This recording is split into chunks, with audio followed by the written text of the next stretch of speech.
Hello everyone, I am the narrator and I am here to help you today. I know you use this video to fall asleep, so before that, like the video and subscribe to the channel. Also, where are you from and what time are you watching? Now get comfortable and relax. The first time I saw him, I nearly dropped my protein shake there. I stood in the gym's harsh fluorescent lighting, my reflection mirroring me perfectly in the wall-to-wall mirrors, except when it didn't for just a fraction of a second as I raised the bottle to my lips. My reflection continued its curl repetitions, biceps flexing, while my own arm remained motionless. By the time I blinked, everything had synchronized again. My heart skipped several beats, leaving me elated. I convinced myself it was just the pre-workout supplement kicking in, sleep deprivation stress. Anything but what my eyes had registered. I never used to be the paranoid type. My life was predictable tediously, so I worked in financial analysis, maintained a small circle of friends, and had a tidy apartment in a forgettable apartment complex. My routines were sacred, Monday through Friday at the office.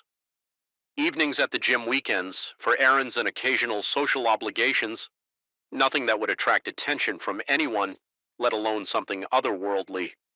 But that was before I began to fragment, before I started losing pieces of myself to something wearing my face.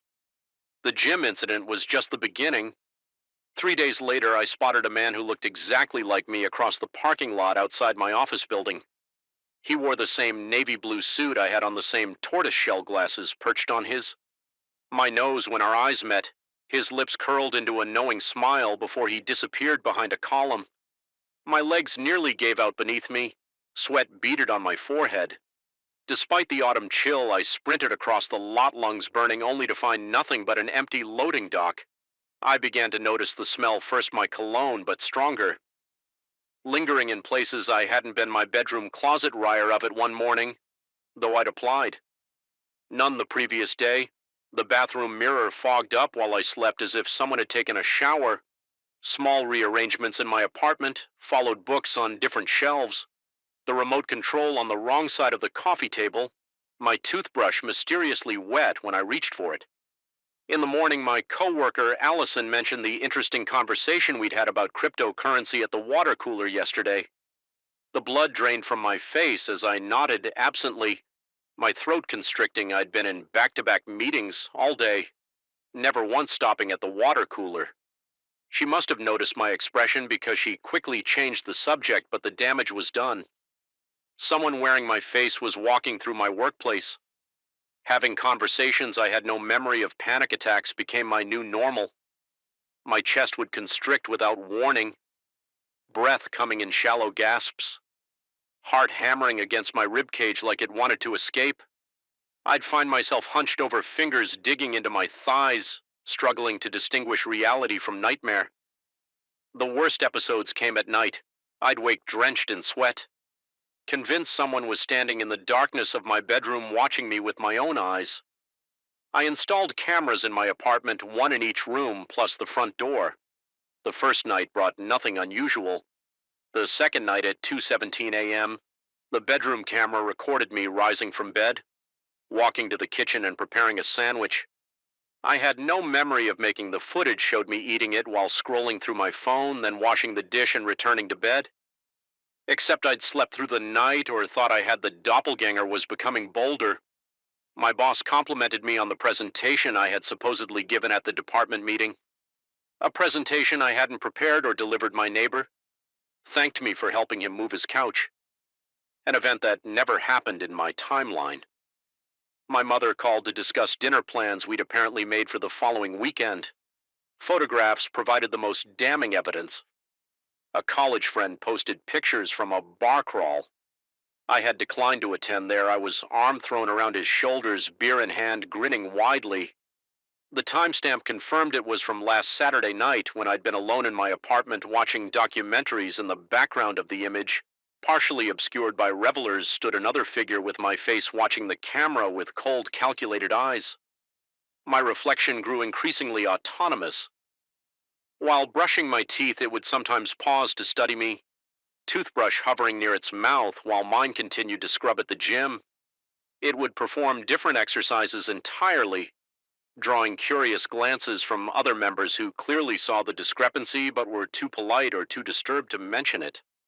Once, as I changed shirts in a department store fitting room, my reflection reached toward the mirror separating us, fingertips pressing against the glass until I stumbled backward, knocking over a display rack in my haste to escape sleep. Became impossible. Every noise in my apartment, the settling of the building, the hum of the refrigerator, the distant traffic transformed into footsteps, into breathing, into the soft, deliberate sounds of someone moving through my space. I developed a tic of constantly checking reflective surfaces, then avoiding them entirely, covering the bathroom mirror with a towel and angling my computer screen to prevent seeing my reflection. The exhaustion only made the paranoia worse, reality growing thin and permeable around me. I started documenting everything I kept, meticulous notes of my daily activities, time-stamped and photographed. I recorded voice memos throughout the day, leaving breadcrumbs for myself, in case the other me started taking over more completely. I began wearing a fitness tracker that recorded my heart rate, steps, and sleep patterns, checking it obsessively for anomalies, periods of activity. During times I believed I was sedentary, the data confirmed my worst fears. According to the tracker, I had taken a 3-mile walk at midnight. 3 days ago, I had no recollection of this. The intrusions accelerated.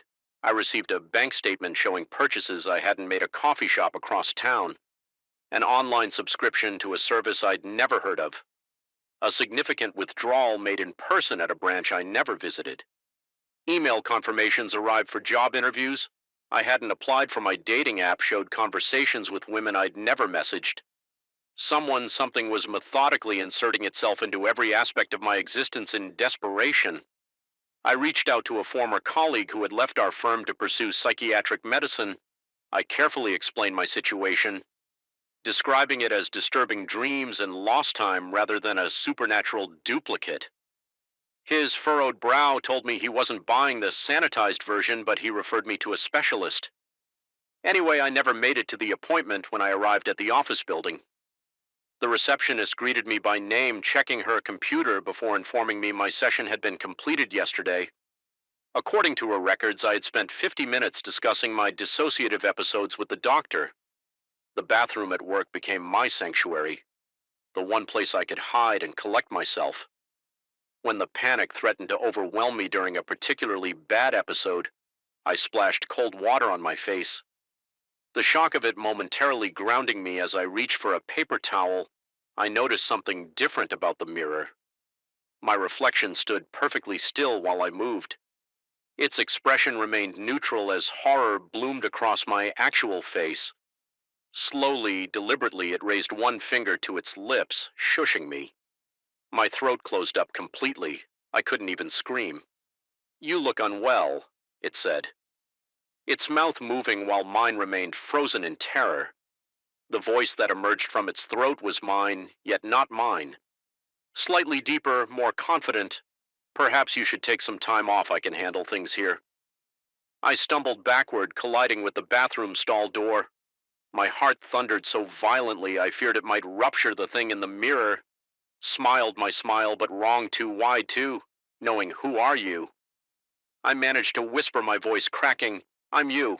It replied simply, "The better version, the version everyone prefers." My legs finally gave out. I slid down the wall to the floor, my breath coming in sharp, painful gasps. When I managed to look up again, the mirror showed only my true reflection, pale, sweating, crumpled on the bathroom floor. I called in sick the next day, and the day after that, I unplugged all the mirrors in my apartment, covered them with sheets. I deleted my social media accounts, disabled my email, turned off my phone. I filled my kitchen sink with water to check for my reflection. It was normal, responding to my movements as it should, but when I leaned closer, the face looking back at me seemed subtly different, more confident, healthier. The dark circles under my eyes were missing from its face that night. Lying in bed with every light in the apartment blazing, I heard my front door open. The familiar sound of my own footsteps crossed the living room floor, a rustling as a coat. My coat was hung on the rack. The refrigerator door opened and closed. I remained paralyzed under the covers, sweat soaking through my shirt, heart racing so fast it became one continuous roar in my ears. The bedroom door creaked open. I squeezed my eyes shut, unable to face what was coming. The mattress depressed as something sat on the edge of the bed. I could smell my own cologne stronger than I ever applied it. "We need to talk," my voice said. "This isn't working for either of us." I forced my eyes open there. I sat at the foot of my own bed, not a reflection, not a hallucination, but solid flesh. My doppelganger wore my favorite gray sweater and jeans. Its hair was styled the way I always attempted, but never quite achieved it. Looked like me on my best day, the version of myself I always aspired to be. "What do you want?" I croaked, pressing myself against the headboard. "To exist." It replied simply, "To live." "I've been watching you waste this life for years. Same routine, same fears, same excuses. I can do better. I am doing better. You're stealing my life," I said, voice breaking. It shook its head. My head, with what looked like genuine sympathy. "I'm improving your life. Your friends prefer me. Your colleagues respect me more. Even your mother enjoys our conversations more." It leaned closer and I could smell mint on its breath. "I'm not replacing you, I'm upgrading you." "You're not real," I whispered, more to convince myself than it. "I'm as real as you are." It extended a hand toward my face. I flinched away, but it merely brushed a tear from my cheek. Its touch was warm, solid. "We can share this life, take turns." Or it smiled my smile again, but with confidence I had never possessed. "You could just rest. Let me handle things. Haven't you been tired for so long?" And I had been bone deep exhausted, worn down by the daily grind, by expectations I couldn't meet, by the constant fear of failure. The offer was tempting to surrender to rest, to let someone more capable take over the burdens I struggled to carry for a moment. I considered it then. I noticed something strange about its eyes. Despite the perfect replication of my features, its pupils were different, slightly elongated, almost rectangular, not human. The realization sent ice through my veins. "No," I said, my voice finding strength. "This is my life. Flawed, mundane, disappointing, but mine." Its expression hardened, the mask of sympathy falling away. "You won't have a choice much longer. I'm becoming more real every day. You're fading. Haven't you noticed?" I had my interactions with others had become strained. People looking at me with confusion when I didn't recall conversations or plans. My keycard had stopped working at the office. My fingerprint no longer unlocked my phone consistently. The doppelganger stood straightening my sweater on its body. "I'll give you time to accept the inevitable, but not much time. You're already half gone." It left the bedroom, and moments later I heard the front door close. I remained frozen, listening to the silence of my apartment, feeling the boundaries of my existence growing thinner, less certain in the darkness of my bedroom. I held my hand up to the faint moonlight filtering through the blinds for just a moment. I could swear I saw through it, as if I were becoming transparent, as if I were the reflection and it was becoming solid. I don't know how much time I have left. I write this as evidence that I existed, that I was here first. If you meet someone with my face, my name, my life, know that he is not me, even if he has become more me than I am now. I don't know what it is or where it came from. I don't know what happens to the original when the copy takes over completely, but I know I'm still here for now, and I will not go quietly. Story 2, the old Harrington building breathes. I know this sounds insane, but after 6 weeks working here, I'm certain of it. The century-old brick and timber structure inhales during the day, walls expanding imperceptibly, floorboards stretching, and exhales at night when everyone leaves. Everyone except me is the new night manager. I'm alone. When the building sighs, when the shadows thicken in corners they shouldn't, when the whispers start. 3 days ago, I would have sworn to you I was a rational man. Now I'm no longer certain what I am or what's happening to me. My name is Daniel Mercer. I took this job because I needed the money. Simple as that. The ad seemed almost too perfect. Night manager position at the historic Harrington building. Minimal responsibilities, decent pay, and most importantly, plenty of quiet hours to work on my novel. The interview with Mr. Whitmore, the property owner, lasted exactly 7 minutes. His pale eyes barely looked at my resume before he handed me the keys, mentioning something about high turnover but assuring me it was nothing to worry about. I should have asked more questions. The Harrington was built in 1873, 5 stories of Victorian craftsmanship in downtown Boston, all ornate moldings and dark wood paneling. The first floor houses an antique shop and a coffee. Catch someone standing behind me only to face empty corridors. The security cameras showed nothing unusual, just me looking increasingly paranoid. My first real break with reality happened during my second week. I was making notes on my manuscript when the pen jerked in my hand as if grabbed by invisible fingers. A cold sensation crawled up my arm like ice water replacing blood in my veins. My hand began moving of its own accord, scratching violent angular symbols across the page. I watched heart pounding painfully against my ribs as my own fingers created a language I'd never seen. Harsh lines and curved symbols that hurt my eyes to look at directly when it stopped. My hand was shaking so badly I dropped the pen. It clattered to the floor, rolling under the desk where I left it. I didn't write anything else that night. The next morning, I showed the page to a linguistics professor at the university. Nearby, the woman's face went blank as she studied the symbols. Her fingers tracing them without actually touching the paper, she asked where I'd found this text. Her voice unnervingly hollow when I mentioned the Harrington building. She handed the paper back so quickly it tore. She informed me that the symbols resembled no known language but shared elements with certain Presumerian pictographs associated with cult practices.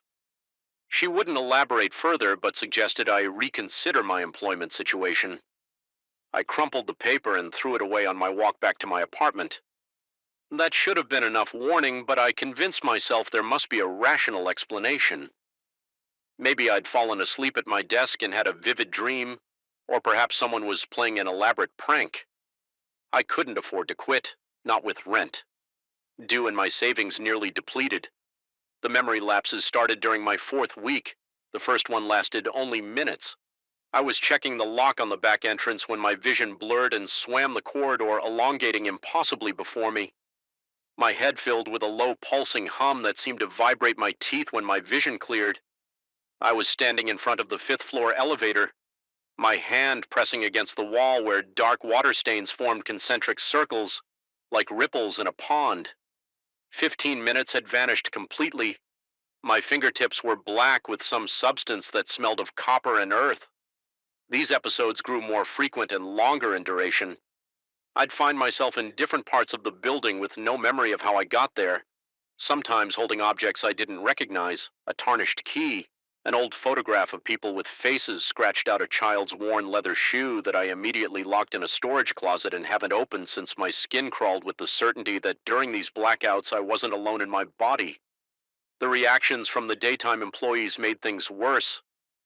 Marissa from the legal office on the third floor asked if I was feeling all right, after finding me staring at a blank wall one morning, unresponsive to her questions. Apparently, I'd been standing there for at least 20 minutes the next day. She wouldn't meet my eyes, hurrying past with her hand clutching a small silver cross. The security guard, Thomas, cornered me in the parking lot. Last week, he described how he'd reviewed footage from a camera malfunctioning on the fourth floor and saw me walking backward down the hallway at 3 a.m. My head turned 180 degrees, whispering to the ceiling when he showed me the footage. The screen displayed only static. Thomas quit the following day. My own appearance has begun to frighten me.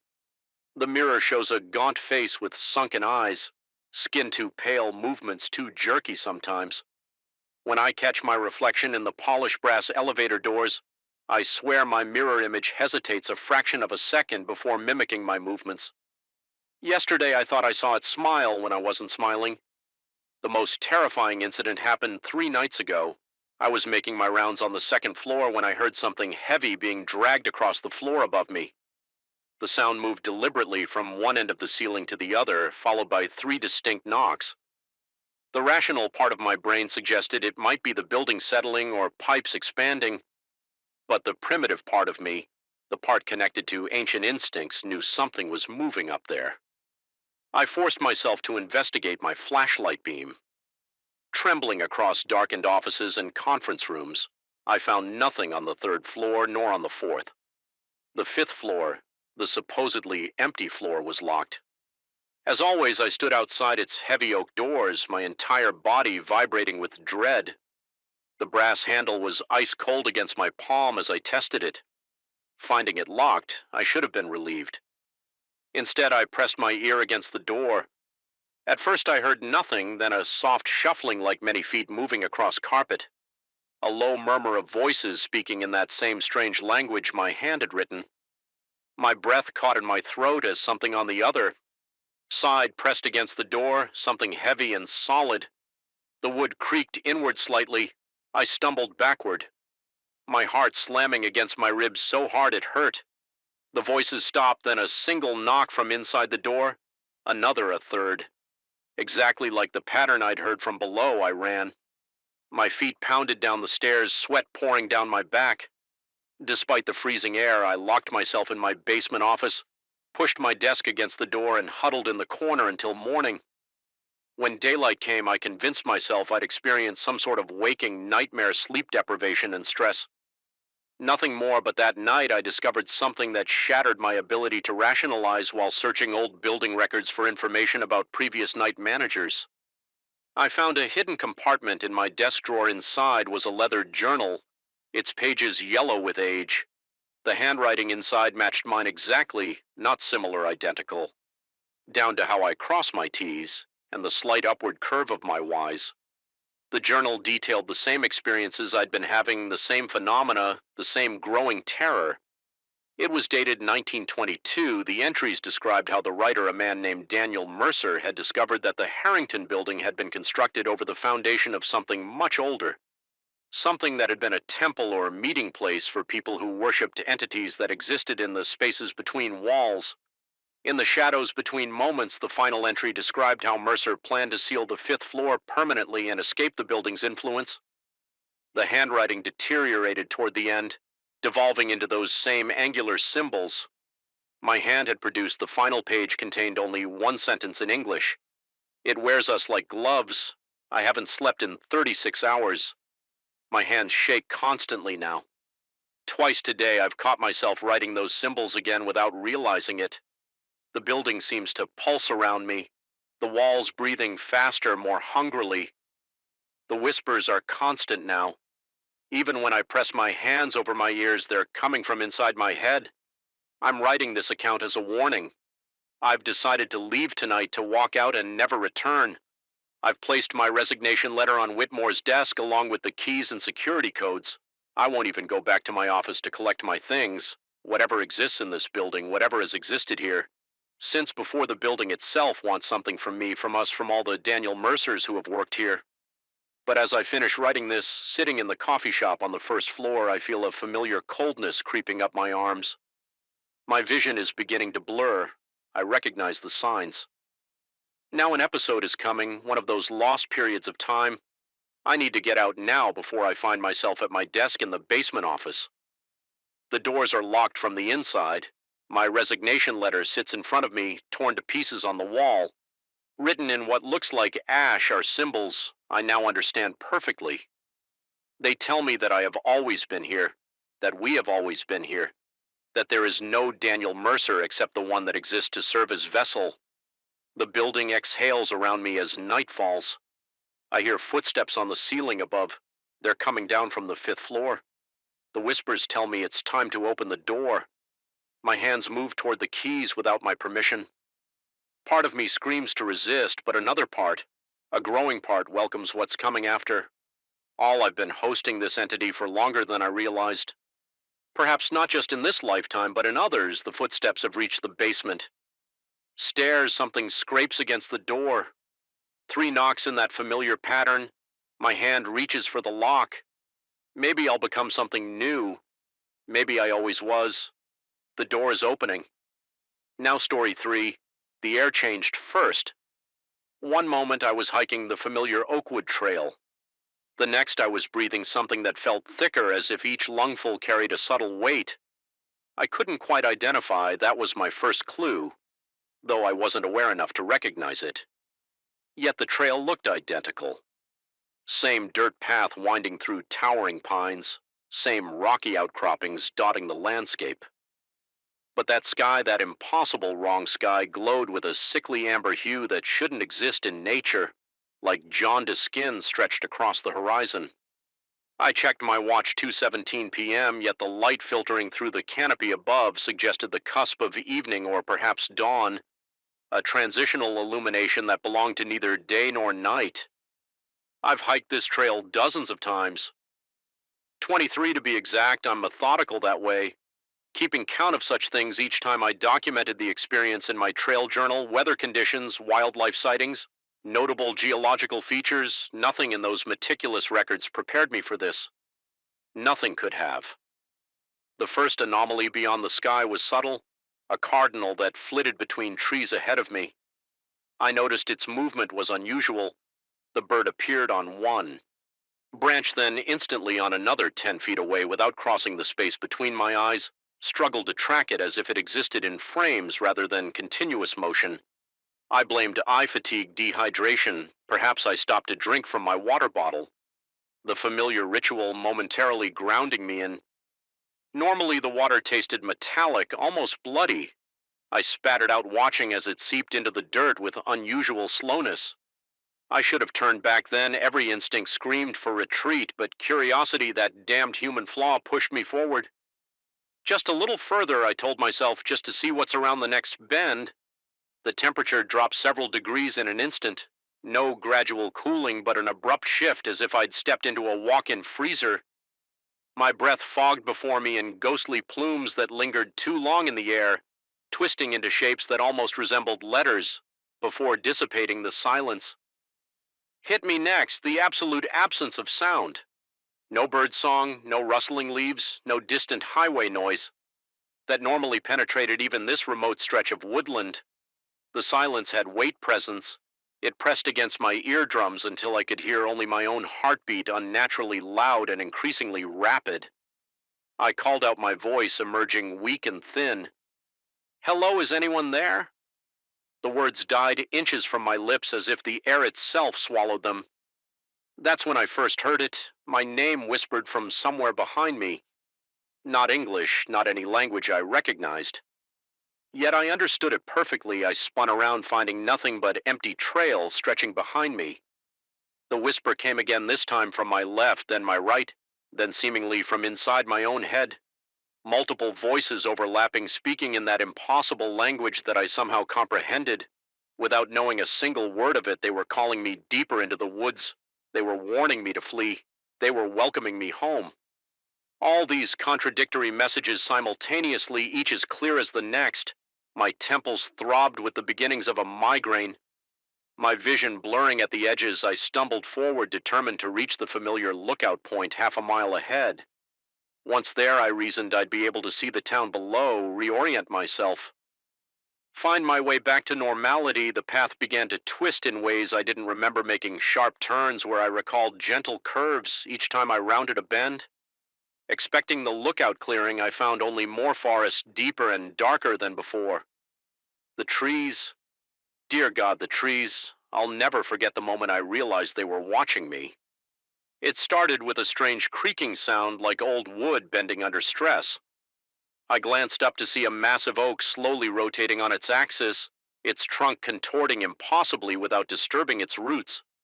Its knots and whorls rearranged themselves into something unmistakably face-like. Hollow depressions forming eye sockets that tracked my movement.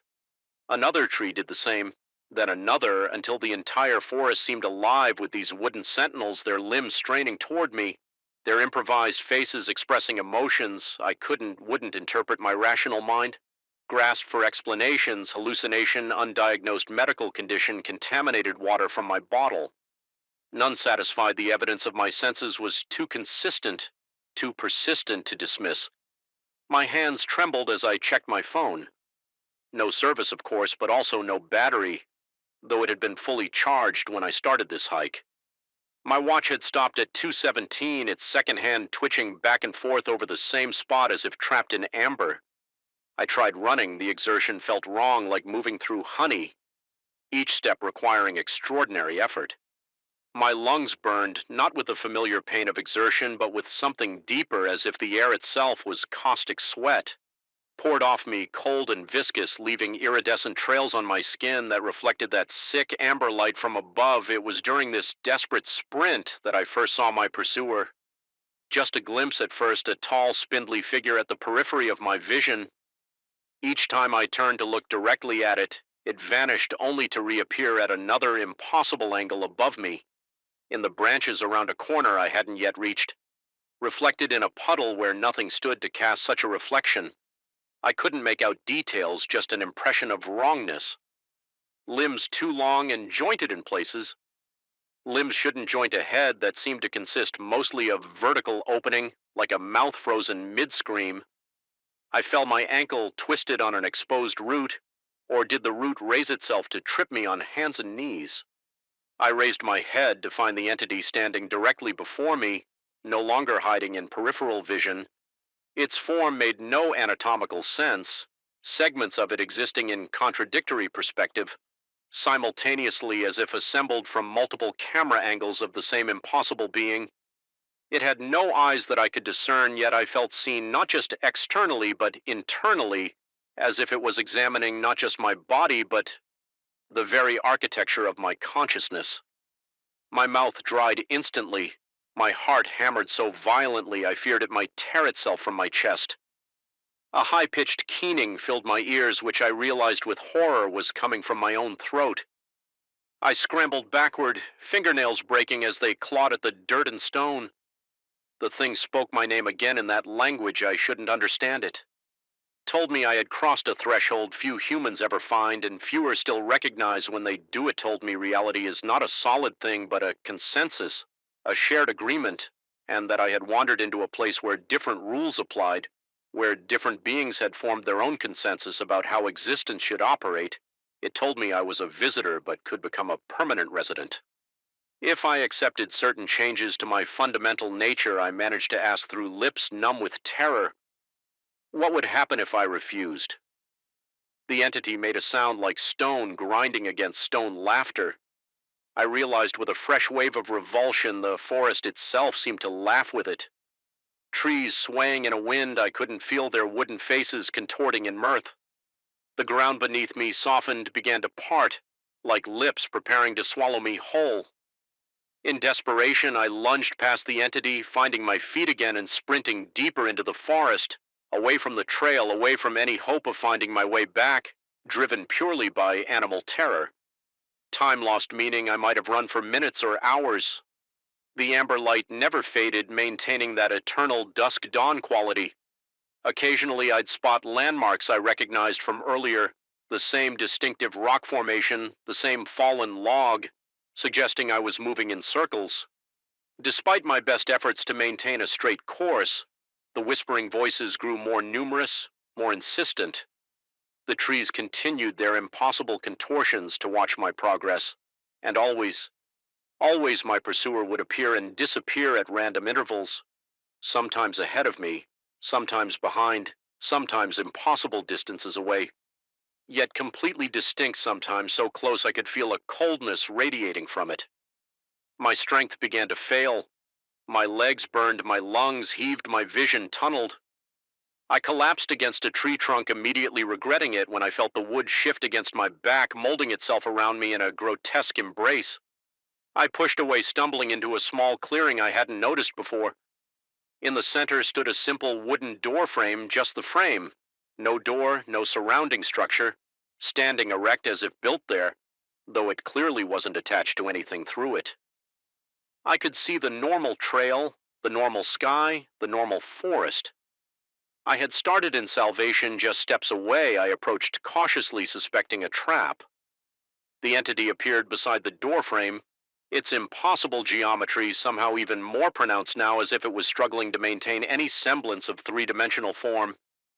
It explained in that language I impossibly understood that thresholds work both ways. I had crossed unwittingly, I could cross back intentionally, but having seen what lies beyond the consensus reality, I would never be able to unsee it. The threshold would always be visible to me now, and others like it scattered throughout the world. my jaw clenched, skin crawling with revulsion, both at the entity's proximity and its implication. Did I want to know that such places existed, that reality itself was so fragile, so permeable, that beings like this lurked just beyond the edge of normal perception? Knowledge has a price, ignorance its own cost. I asked why it was letting me go. The entity's form fluctuated, parts of it seeming to recede into dimensions I couldn't perceive before snapping back into visibility. It conveyed that I was more useful as a messenger than as a captive. Those who wander back serve as warnings, as seeds of doubt in the collective human consensus. Each person who glimpses beyond the threshold weakens the boundary for all. With that chilling revelation, I stumbled through the doorframe, feeling a momentary resistance, like pushing through a membrane, then sudden release as I emerged back onto the familiar trail. The normal blue sky overhead nearly brought me to tears of relief. My phone buzzed in my pocket, service restored, battery mysteriously full. My watch ticked again, though it now read 6:43 p.m., over 4 hours. Lost in that other place, I half ran, half limped back toward the trail, head toward civilization, toward everything solid and real and agreed upon. Only once did I glance back, seeing nothing but ordinary forest behind me. Yet something caught my eye at the periphery of my vision. A simple wooden door frame standing between two distant trees, barely visible through the foliage. I've told no one about what happened. Who would believe me? I've resumed my life, my job, my relationships. Everything appears normal, but I see them now.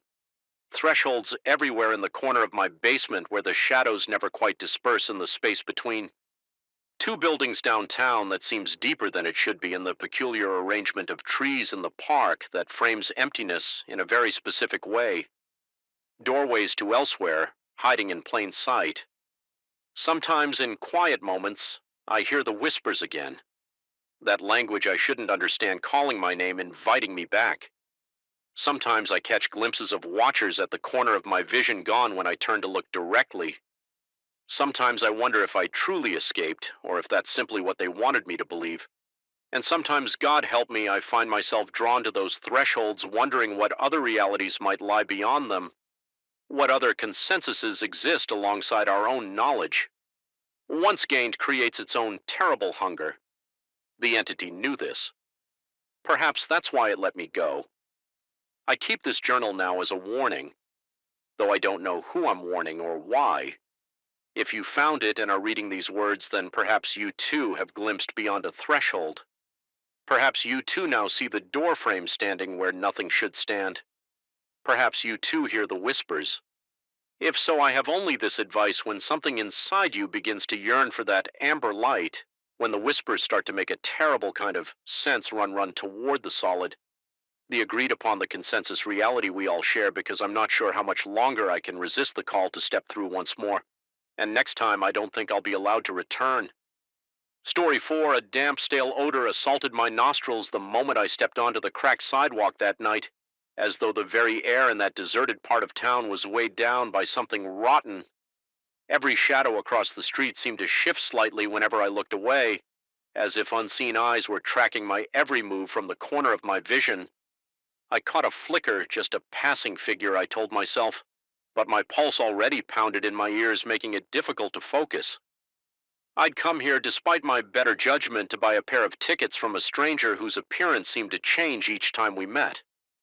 Now I stood in front of what was supposed to be the ticket exchange location, an aged theater with shattered windows and sagging walls, the marquee letters missing or arranged in incomprehensible patterns.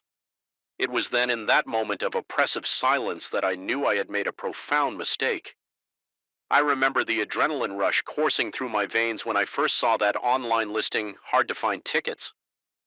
No event specified, yet something in the description called out to me, perhaps the promise of a once-in-a-lifetime show or the thrill of obtaining a secret performance seat. I was bored with my life, tired of the mundane routine, so I jumped at the chance for something unusual. The phone call that came soon after was brief. I heard a raspy voice quoting a modest price and instructing me to meet at an out-of-the-street corner. No official vendor, no e-tickets, just a hush. Hush transaction. My heartbeat was surprisingly loud in my chest as I agreed to the covert deal the first time I saw the seller. I was sure something about him didn't quite match his own silhouette. He wore a wide-brimmed hat that threw a long shadow over his features at one angle. I could have sworn he was clean-shaven of face with a sharp chin and gaunt cheeks. When I blinked, the face seemed rounder with a slight mustache. I tried to chalk it up to poor lighting or my own nerves making my perception fuzzy still. A chill crept up my spine when he handed me two small tattered tickets. He never named the show. He gave me a time, a date, and a second address with instructions to pick up the actual program. It sounded strange. Why not just give me everything at once? His response was cryptic, but in my anxious excitement, I ignored every warning sign people sometimes do. Illogical things when they're bored or desperate, and I was both. So I took the tickets. A short, breathy laugh escaped him as I left. I still hear it echo in my nightmares on the appointed evening. The second address led me to this rotting theater. The facade seemed older than any building I'd ever seen. The ornate columns crumbling at the edges, the plaster chipped away to reveal wire mesh and rotted wood. The double doors were locked, but a side entrance stood ajar, its wood dark with what might have been water damage or mold. I slipped inside one part, curiosity two parts, dread unable to shake the heaviness in the air that clung to my skin like a cold sweat. I expected dust and webs, which were indeed plentiful, but the place was otherwise eerily intact. Faded posters lined the hallway, each one promoting shows from decades ago, featuring names I didn't recognize and dates stretching back to the 70s. My eyes scanned the dim corridor, reading fragments of old play titles. My heart was racing, and I could taste metallic anxiety on my tongue, as if my entire body was bracing for something. My phone's flashlight flickered, reflecting off the shattered frames. Then for a split second, I caught a glimpse of a silhouette in the reflection. Someone behind me. I whipped around and found no one there. My breath stuck in my throat. I recalled the instructions: go to the stage, present your tickets. That's what the stranger had said, though I wasn't sure to whom I was supposed to present them. The concession stands were roped off with the dusty velvet cords. The seats beyond the main entrance arch remained hidden in the dark. My footsteps echoed ominously on the old tile floor as I made my way toward the main auditorium. The door creaked loudly, sending a jolt of terror through my chest as I stepped inside. What I found behind those doors made my stomach clench. The stage lights were on, casting a wavering glow on a group of translucent performers, a surreal ensemble wearing old-fashioned costumes. They moved slowly, as if stuck in a loop of gestures and steps. It took several seconds for my mind to register that what I was seeing was real yet impossible. They were only partially there, their outlines flickering like poor reception on an ancient television. The seats in front of them were filled with what looked like silhouettes, undefined dark forms that gave the unsettling impression of an enthralled audience. None of them reacted to my entrance. Each figure faced the stage, backs turned to me as if ignoring the intrusion of the living. My heart hammered so hard in my chest I thought it would bruise my ribs from the inside. A clammy sweat coated my palms. I tried to call for help, but my voice came out a croak of breath that barely left my throat. Breathing heavily, I found a side aisle and moved away from the stage, hoping there might be some exit that didn't require me to get closer to those shadowy figures. Just as I was about to try a side door, I felt a presence behind me, a soft, whispery sound that might have been a voice. I spun around, nearly dropping my phone, and found nothing. The lights on stage flickered, and the cast of phantoms repeated their dance. Stepping in the exact same pattern as before, I clutched my phone more for comfort than illumination at that point and tried to call someone, anyone. The screen displayed a strong signal, yet all I got was static. My heart lurched as I saw the date on my text messages. 1978. Every attempt to send a message simply returned. A bizarre error code. The timestamp locked in an era decades gone. I stared at the phone in disbelief, my breathing ragged and my skin breaking out in a frigid sweat. My hands started trembling, the device slipping in my grip, and I realized with growing terror that I was alone with something I couldn't understand. Attempting to ground myself, I repeated in my head that none of this could be real. Perhaps the building's interior was rigged with elaborate holograms, a bizarre art installation designed to unnerve unsuspecting trespassers that had to be it right. But then I heard soft footsteps. Someone was walking across the stage, blending in and out of the flickering performers as if caught between their world and mine. I thought it might be the stranger who sold me the tickets, but every time the figure turned, its form seemed to shift face, elongating then contracting. My stomach flipped and the sensation of pins and needles crept along my neck. I tore my gaze away from the stage and spotted a door labeled exit in faint chipped letters. With a desperate burst of adrenaline, I bolted. Every step echoed unnaturally as though the hallway itself was stretching. My lungs burned and I could hear my breath rasping in my ears. I stumbled into the exit door, pushing it with all my might. It gave way and a rush of damp night air hit my face. Relief fluttered in my chest until I realized I was standing on stage, facing the flickering orchestra of translucent performers. Somehow the door had led me back to the exact same point I was trying to escape the stage. Beneath my feet was oddly solid, though a thick layer of dust covered the wooden planks. I could sense the presence of an audience behind me, silent and waiting. Fear clawed at my mind and I dared not turn around. Instead, I stepped carefully off the stage and back into the aisles, each seat still filled with a shadow-like form. No matter which door I chose, no matter which hallway I wandered, I always emerged again behind the curtains or beside the stage. Confronted with the eternal performance looping under that sickly glow, it became difficult to tell how much time was passing. My own breathing seemed off rhythm and my heart pounded relentlessly as if preparing to burst. I tried to calm myself by reviewing each step I'd taken in my head, but the corridors felt mismatched, the architecture illogical. My phone's clock was useless. Stuck in 1978, the battery meter never seemed to drop, and all attempts at calling for help continued to produce only that oppressive static. At one point, I remember reaching out to one of the shadowy audience members, hoping against hope that they were just people in costume. My hand moved through it like a dark fog, a coldness, sweeping across my fingers that made my entire body shudder. I let out a strangled gasp. My chest felt tight, and for a moment I thought I might black out. Fighting the urge to faint, I stumbled backward, nearly collapsing onto a row of threadbare seats with each failed escape attempt. My paranoia soared. I started hearing scrapes along the walls or faint voices calling my name in rasping tones. My mouth was dry, my tongue thick. It was as if my body had turned on survival mode, flooding itself with adrenaline, leaving me shaky and disoriented in the swirling haze of fear. I started questioning my own eyes. I would see glimpses of a man in the corner, sometimes in a top hat, sometimes in ragged casual clothes. Each time I tried to approach him, he vanished like a mirage. Eventually, my chest tight and my muscles weak. I sat on a dusty seat in the last row. The flickering performance continued. The actors' faces blank and unreadable.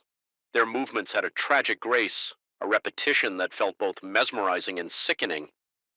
I found myself staring at them, lost in the loop of their silent gestures. My mind drifted to the phone in my pocket and I pulled it out again. The static was still hissing, an incessant drone that seemed to warp into faint whispers.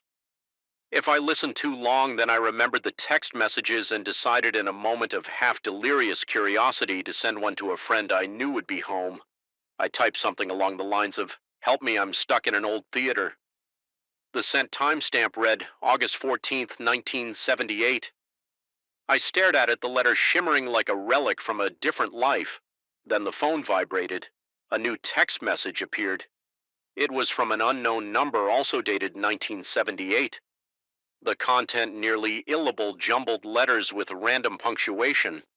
I felt a surge of dread so powerful I nearly dropped the phone. The sense of being completely unmed from reality grew stronger. My stomach churned. I couldn't stay put. Every second in that seat felt like hours. I stood and moved deeper into the theater's backstage area, deciding to explore every inch until I found a real exit. The backstage corridor was lined with moth-eaten costumes on racks. Each costume looked from a different era: faded flapper dresses, elaborate Victorian suits, glimmering disco outfits. At times I felt the garments sway on their hangers when I passed, as though invisible hands were nudging them. My breath caught in my throat, and I gripped the phone like a talisman against whatever forces clung to this cursed place past the wardrobe. I found a door leading to what might have been an office. The door knob was cold, but it turned with relative ease, revealing a cluttered room with an overturned desk, battered filing cabinets, and reams of old newspapers stacked haphazardly. My hands trembled as I lifted a yellowed newspaper from the top of a pile. The headline was from 1978, describing a theater closure after an incident that authorities refused to detail. There was no mention of casualties, only that the building was condemned. My vision blurred for a moment, fear tangling with confusion. Every rational thought told me this was all a bizarre trick, yet the creeping dread in my gut insisted otherwise. Though the flickering overhead bulb threatened to go out, I saw a small window behind the desk. It was boarded up from the outside, but a sliver of moonlight slipped through with renewed resolve. I tried to pry the boards loose using a rusted crowbar I found leaning against a cabinet. My palms grew slick with sweat.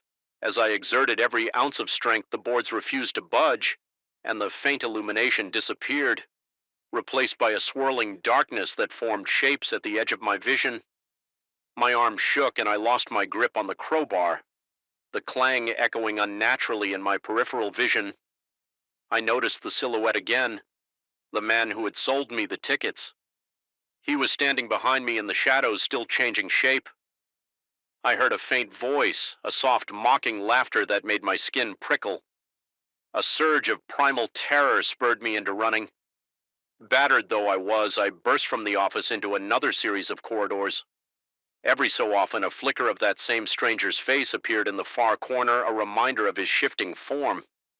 My breathing was ragged, my chest pounding painfully. I stopped trying doors. They all led to the stage. I could hear the phantom applause before I even reached the handle. At last, my eyes fell upon a cracked window in what appeared to be an old lounge area. It was large enough for me to climb through if I could break it. Grabbing a nearby chair, I swung with all the energy I had left, and the glass shattered. A biting wind rushed in, carrying the smell of damp midnight air. Without hesitation, I scrambled through the opening, ignoring the shards that cut my hands and tore at my clothes. My lungs seized with relief when my feet hit asphalt.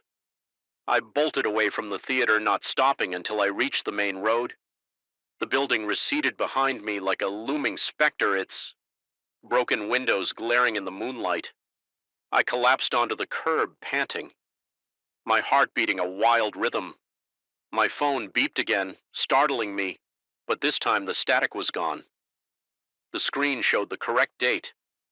My messages were normal, as though I'd just stepped out for a moment. I was left with no sense of resolution, only a lingering sense of being touched by something that defied comprehension. Sleep eluded me for nights afterward, my mind replaying the endless performance, the translucent dancers and the shifting face of the ticket seller.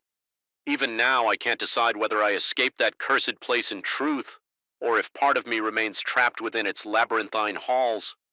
A creeping unease still clings to me, making every shadow in my apartment feel like a watcher, every reflection a potential opening to that dreadful stage.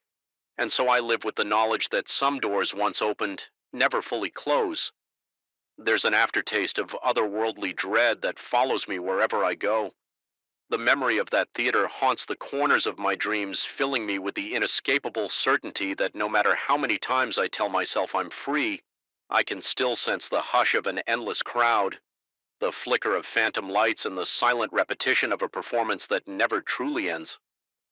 My hands tense at the mere thought of it, my breath catching, my pulse racing, a lingering terror that begs the question, if ever summoned again, would I be able to resist that ticket, or has the show already chosen me as part of its eternal cast story? I remember the first night I slept in that old house. The walls seemed alive, creaking with a kind of dismal, secretive rhythm, like they were murmuring confessions. I wasn't meant to hear. The wind rattled the loose window frames, and I found myself jolting awake repeatedly, heart pounding. Drenched in sweat from the moment I set foot inside, I sensed something was off about the place, something that clung to the corners and hid in the rafters. Back then, I couldn't articulate why it felt so suffocating. Now I'm certain it was the first whisper of the nightmare awaiting me in the attic, a silent invitation that would unravel everything I thought I knew about reality. I had bought the property for a good price, deciding to remodel and fix it up for my own use. It was supposed to be my safe haven. I didn't anticipate that I'd discover any hidden chambers, let alone a portal to alternate versions of my life. But that's exactly what happened when I pried open the attic door for the first time. I had no clue it concealed an impossible entryway to shifting realities. Even recalling those first moments in the attic sets, my nerves on edge, my pulse speeds up and my hands go cold. Just thinking about it, the attic itself was cramped with slanted ceilings that forced me to stoop. Rusty nails jutted out of the beams and the single light bulb flickered overhead, casting elongated shadows that seemed to twist. Whenever I wasn't looking, the smell was thick and stagnant, reminding me of old paper left in a damp basement for too long. I climbed the rickety ladder expecting to find forgotten furniture or boxes filled with musty clothes. Instead, I found a circular trapdoor in the far corner, almost hidden behind stacks of splintered wood planks. It looked out of place too, new and polished to belong to that decrepit space. My pulse quickened as a tiny voice in my head said, I shouldn't open it yet. Curiosity gnawed at me until I lifted the handle and descended into the darkness below. I found myself in what appeared to be the house's second-floor hallway, but something was off. The hallway rug was a different color, a deep burgundy with gold thread rather than the threadbare brown one. I had downstairs, I told myself I must have stumbled into an unused section of the house, maybe an extension or a sealed wing.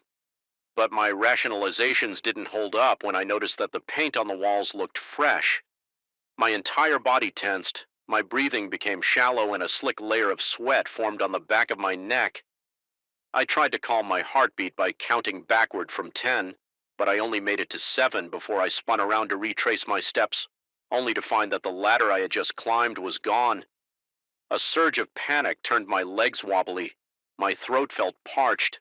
I could hear my own breathing echo, every breath sounding too loud in the suffocating stillness. Then I saw something even more jarring. Family photographs on the wall. My face stared back at me from the frames flanked by people I had never laid eyes on.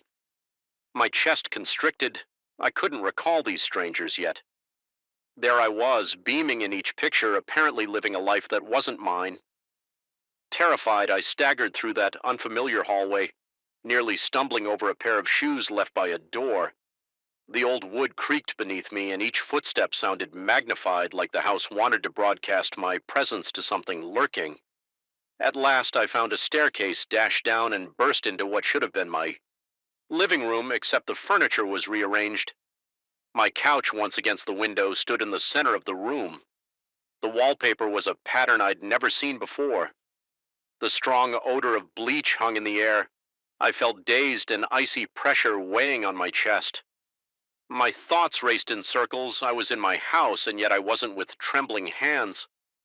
I searched for the front door. Even the door's color looked different now, a glossy black instead of its original peeling green. I flung it open and stepped outside, desperate for any sign of the neighborhood. Somehow the street aligned with my memory, but the streetlights were older and the sidewalk had a fresh coat of paint, marking new lines. It was jarring. Everything was close to normal, but not quite. As I stood there breathing heavily, I felt an abrupt wave of dizziness wash over me in a burst of blind instinct. I rushed back inside, bounding up the stairs to find any pathway to the attic. My chest heaved with every step, the pounding of my heart resonating in my ears. My nerves hummed like a taut string about to snap. Finally, I spotted a trap door in the ceiling of an upstairs bedroom, forcing it open. I climbed through a narrow hatch to a dimly lit attic that resembled the one I had originally left. The smell of stale air and mold returned. The rickety ladder was there again, and I practically fell down its steps, colliding with dusty floorboards. When my vision cleared, I saw I was back in my attic, the real attic, or so I hoped. My hands shook so violently I could barely hold on to the old beam for support. A nervous laugh bubbled in my throat, tinged with hysteria. I kept telling myself that maybe I had dozed off and dreamed the entire thing. Yet when I exited the attic, my living room and hallway were exactly as I knew them. Nothing looked out of place except for one small detail. The light fixture in the hallway had changed from brass to a simple white dome, and I knew it had been brass just hours before. Over the following days, I became obsessed with renovating the place, not because I longed to fix it up, but because I wanted to see if anything else had altered every morning. I woke to discover tiny discrepancies. The door arc knobs were a different shape than the day before the fridge had moved to the opposite side of the kitchen. The paint on the bedroom walls seemed a shade lighter. I tried to convince myself I was imagining it. Stress could cause lapses and memory fatigue might have been warping my observations, but deep down I felt that same stomach nodding unease. Each time I noticed a change, the air seemed thick with tension and I was never fully at ease, even when I sat on my couch glancing wearily at the corners of the room, half expecting them to shift. Before my very eyes, I told a friend about the strange experiences, but only in vague terms, feigning that I found old passages and might be hallucinating from fumes in the house. I barely registered his actual reply. I kept hearing my own hammering heartbeat, my mind drifting toward the attic, picturing that gleaming trapdoor. Later, I overheard him mentioning that I needed professional help. He meant well, but it only fueled my paranoia. Was I losing my grip on reality, or was there truly something lurking up there? Eventually, I decided to confront it. I climbed back into the attic, physically trembling, my throat dry as dust. The flickering light bulb lent only the barest illumination, distorting the shapes around me until I could have sworn they were moving. The floorboards moaned with each step, and the nails in the beams seemed like metallic teeth poised to bite. If I ventured too close, then I saw the trapdoor again, that polished circular hatch mocking me from across the attic. My gut twisted with dread. I thought if I could just understand it, maybe I could seal it off or destroy it. I touched its handle immediately, feeling a coldness spread through my fingertips. My breath caught and a wave of nausea hit as if my body were protesting what I was about to do. Yet I braced myself and descended again. This time I emerged in a version of my house that was completely abandoned. Torn wallpaper and shattered glass littered the floors. No trace of furniture remained, and the windows were broken, letting in a chilling draft. The hush was suffocating, broken only by the shuffling of debris. Whenever I stepped, my pulse thundered in my ears, and each inhalation felt like breathing shards of ice. I made my way through the wrecked rooms, each more derelict than the last, my skin clammy and tingling. It felt as though something was watching me from behind every fractured door or around every dimly lit corner. Still, I pressed on. I had to find another attic entrance. A path back then. I caught a glimpse of a figure in the reflection of a broken mirror leaning against the wall. It wore my face, but the eyes were hollow as if their light had been extinguished. I spun around, chest constricting in terror, only to find nothing behind me. Yet the reflection remained in my peripheral vision, a fleeting suggestion of an impossibility. My breathing grew ragged and the floor felt unsteady beneath me, as though the house itself was coming alive to reject my presence. Desperate, I searched every corner until at last I discovered a hatch in what used to be the foyer ceiling. The ladder leading up there was snapped, so I had to stack broken chairs to reach it. My hands trembled as I gripped the edges, and I nearly slipped twice. Each time adrenaline surged through me, my body shaking uncontrollably with a frenzied scramble. I pulled myself through the narrow opening. The attic was dark, colder than ice, and silent. The suffocating sensation only intensified, as if some invisible force was pressing against my chest. I inched forward in the gloom, heart hammering. Then an identical trap door materialized in the far corner, almost falling over my own feet. In haste, I lunged for it, praying that it led back to my original house. The moment I opened it, I felt a rush of musty air, followed by the familiar flicker of a single weak bulb relief. Nearly sent me collapsing onto the attic floor of what I desperately hoped was my real home. Once I descended the ladder into my hallway, I noticed more changes. The sofa was now a different shade, and a large painting I'd never seen before hung over the fireplace. My entire body was shaking, a cold sweat matting my hair against my scalp. My lungs felt like they were trying to drag in more oxygen than they could hold, but at least this place seemed inhabited with the electricity working and no broken windows in sight. I tried to rationalize that maybe this was close enough. Perhaps I'd be safe here, but dreadnought at the back of my mind telling me that with each visit to the attic, I moved further away from whatever reality I started in. I became a recluse. The phone rang occasionally, numbers I didn't recognize. Sometimes I'd pick up hearing voices that spoke my name in confused tones, asking why I hadn't shown up to prior engagements. Other times I would just stand there, the receiver trembling in my hand, too petrified to speak. I rarely went outside, and when I did, I noticed subtle differences in the world around me. Street names spelled differently, neighbors who seemed to know me too well, or not at all. My reflection in windows and mirrors appeared strained, as though something behind my eyes had changed. Each time my heart galloped in my chest, my breathing fractured like shards of glass in my throat. At night I heard faint scraping sounds in the attic. It kept me on edge, stomach clenched in perpetual dread. The illusions or realities had started to bleed into my dreams. I dreamt of that polished trapdoor beckoning me in. Those dreams I'd see numerous versions of myself, wandering halls of identical houses, our eyes never quite meeting. I'd wake soaked in sweat nails digging into my palms, certain that if I went back into that attic, I might never find my original home again. Eventually, the day came when I realized I couldn't live like that any longer. My heart was in a constant state of panic. My nerves felt raw and every sound made me jump. The only option was to face the attic one last time, either to destroy that cursed portal or understand how to lock it. Permanently. I steeled myself, forcing my feet to move. Despite the cold sweat coating my forehead, my pulse roared in my ears as I climbed the rickety ladder once more, stepping into that stale, claustrophobic space. This time the attic seemed unusually still, as if holding its breath in anticipation. That flickering light bulb was gone, leaving me with only a flashlight I'd brought. The beam quivered as I swept it across the dusty rafters, every shadow appearing to slither out of range. My mouth went dry as I spotted the trapdoor gleaming. Taunting me, sweat trickled down the back of my neck, and my heart pounded so forcefully that my limbs felt weak. I forced myself to cross the attic, each board creaking under my weight, my breathing ragged and shallow.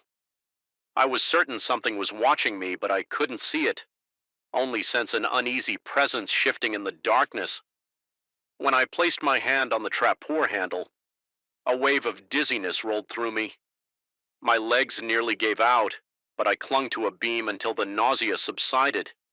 I told myself I had to do this. No more running, no more hiding in half-real living rooms fighting the urge to recoil. I opened the hatch and braced myself for whatever lay beyond. I was greeted by a swirling darkness, as though I were peering into a void. I held my breath, uncertain if I'd made a mistake. Then a faint light flickered, revealing an endless corridor lined with portraits. My face in each frame, some looked older or younger, some smiling, some scowling. A cold dread slithered down my spine. My hands shook and my vision blurred momentarily as I tried to focus. The corridor drew me in step by tentative step. My heart slammed against my ribcage so hard I thought it would burst. It felt as though I were walking into my own mind, or 1,000 different versions of it. As I made my way down that surreal hallway, I recognized pieces of furniture from other realities. I'd visited a battered ottoman, a vase I had once glimpsed in a different living room. The walls seemed to pulse with a life of their own, almost breathing in tandem with my panicked breaths. My flashlight dimmed its battery, failing at the worst moment. Each time it flickered, the corridor changed length, making me disoriented and nauseous. My skin prickled and I had to fight the urge to turn and run. I realized that might not help. There was no guarantee I could even find the trapdoor again. I pressed forward until I reached a threshold, a doorway with a thick swirling darkness that reminded me of ink. A subtle hum filled the air, vibrating in my chest and teeth. My palms were clammy and goosebumps erupted along my arms with a deep, shaky breath. I stepped through bracing for the worst. Instead, I found myself back in an attic that looked normal. No swirling shadows, no flickering corridor, only dust motes floating in the beam of my faltering flashlight. My heart hammered painfully, expecting something terrifying to leap out. Nothing did. The hush was absolute. I pulled down the ladder and descended into a hallway that at a glance seemed exactly like the one I remembered from the very beginning.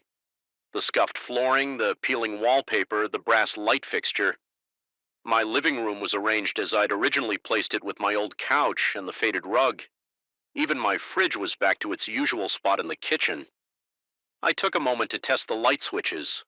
Open cabinets, glance at photos on the wall, pictures of me alone or with friends I actually recognized. My chest felt tight with hope, but also with an apprehension that any second something might shift again. A wave of exhaustion washed over me. My legs trembled, and my breath wavered between relief and panic. Had I finally returned, or was this yet another dimension?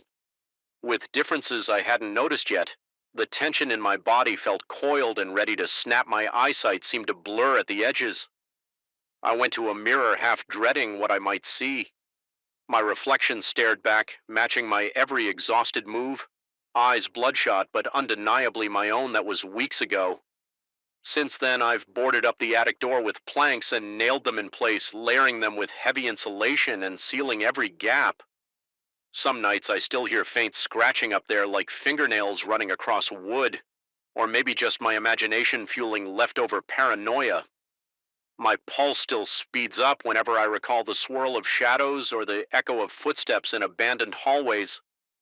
I've done everything in my power to prevent that door from reopening.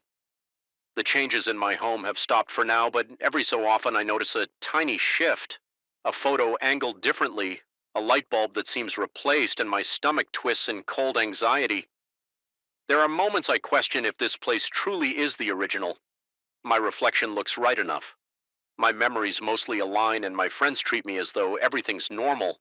But sometimes when I stand in the hallway at night, I feel an oppressive presence, a hint of stale air drifting from the attic, suggesting that maybe there's still a crack in my reality.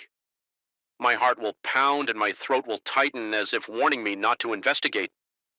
So far, I haven't dared pry the boards free to look because, after what I've seen, I'm not sure I could handle finding out I'm yet again in the wrong version of my house. Yet the thought lingers like an itch in the back of my mind.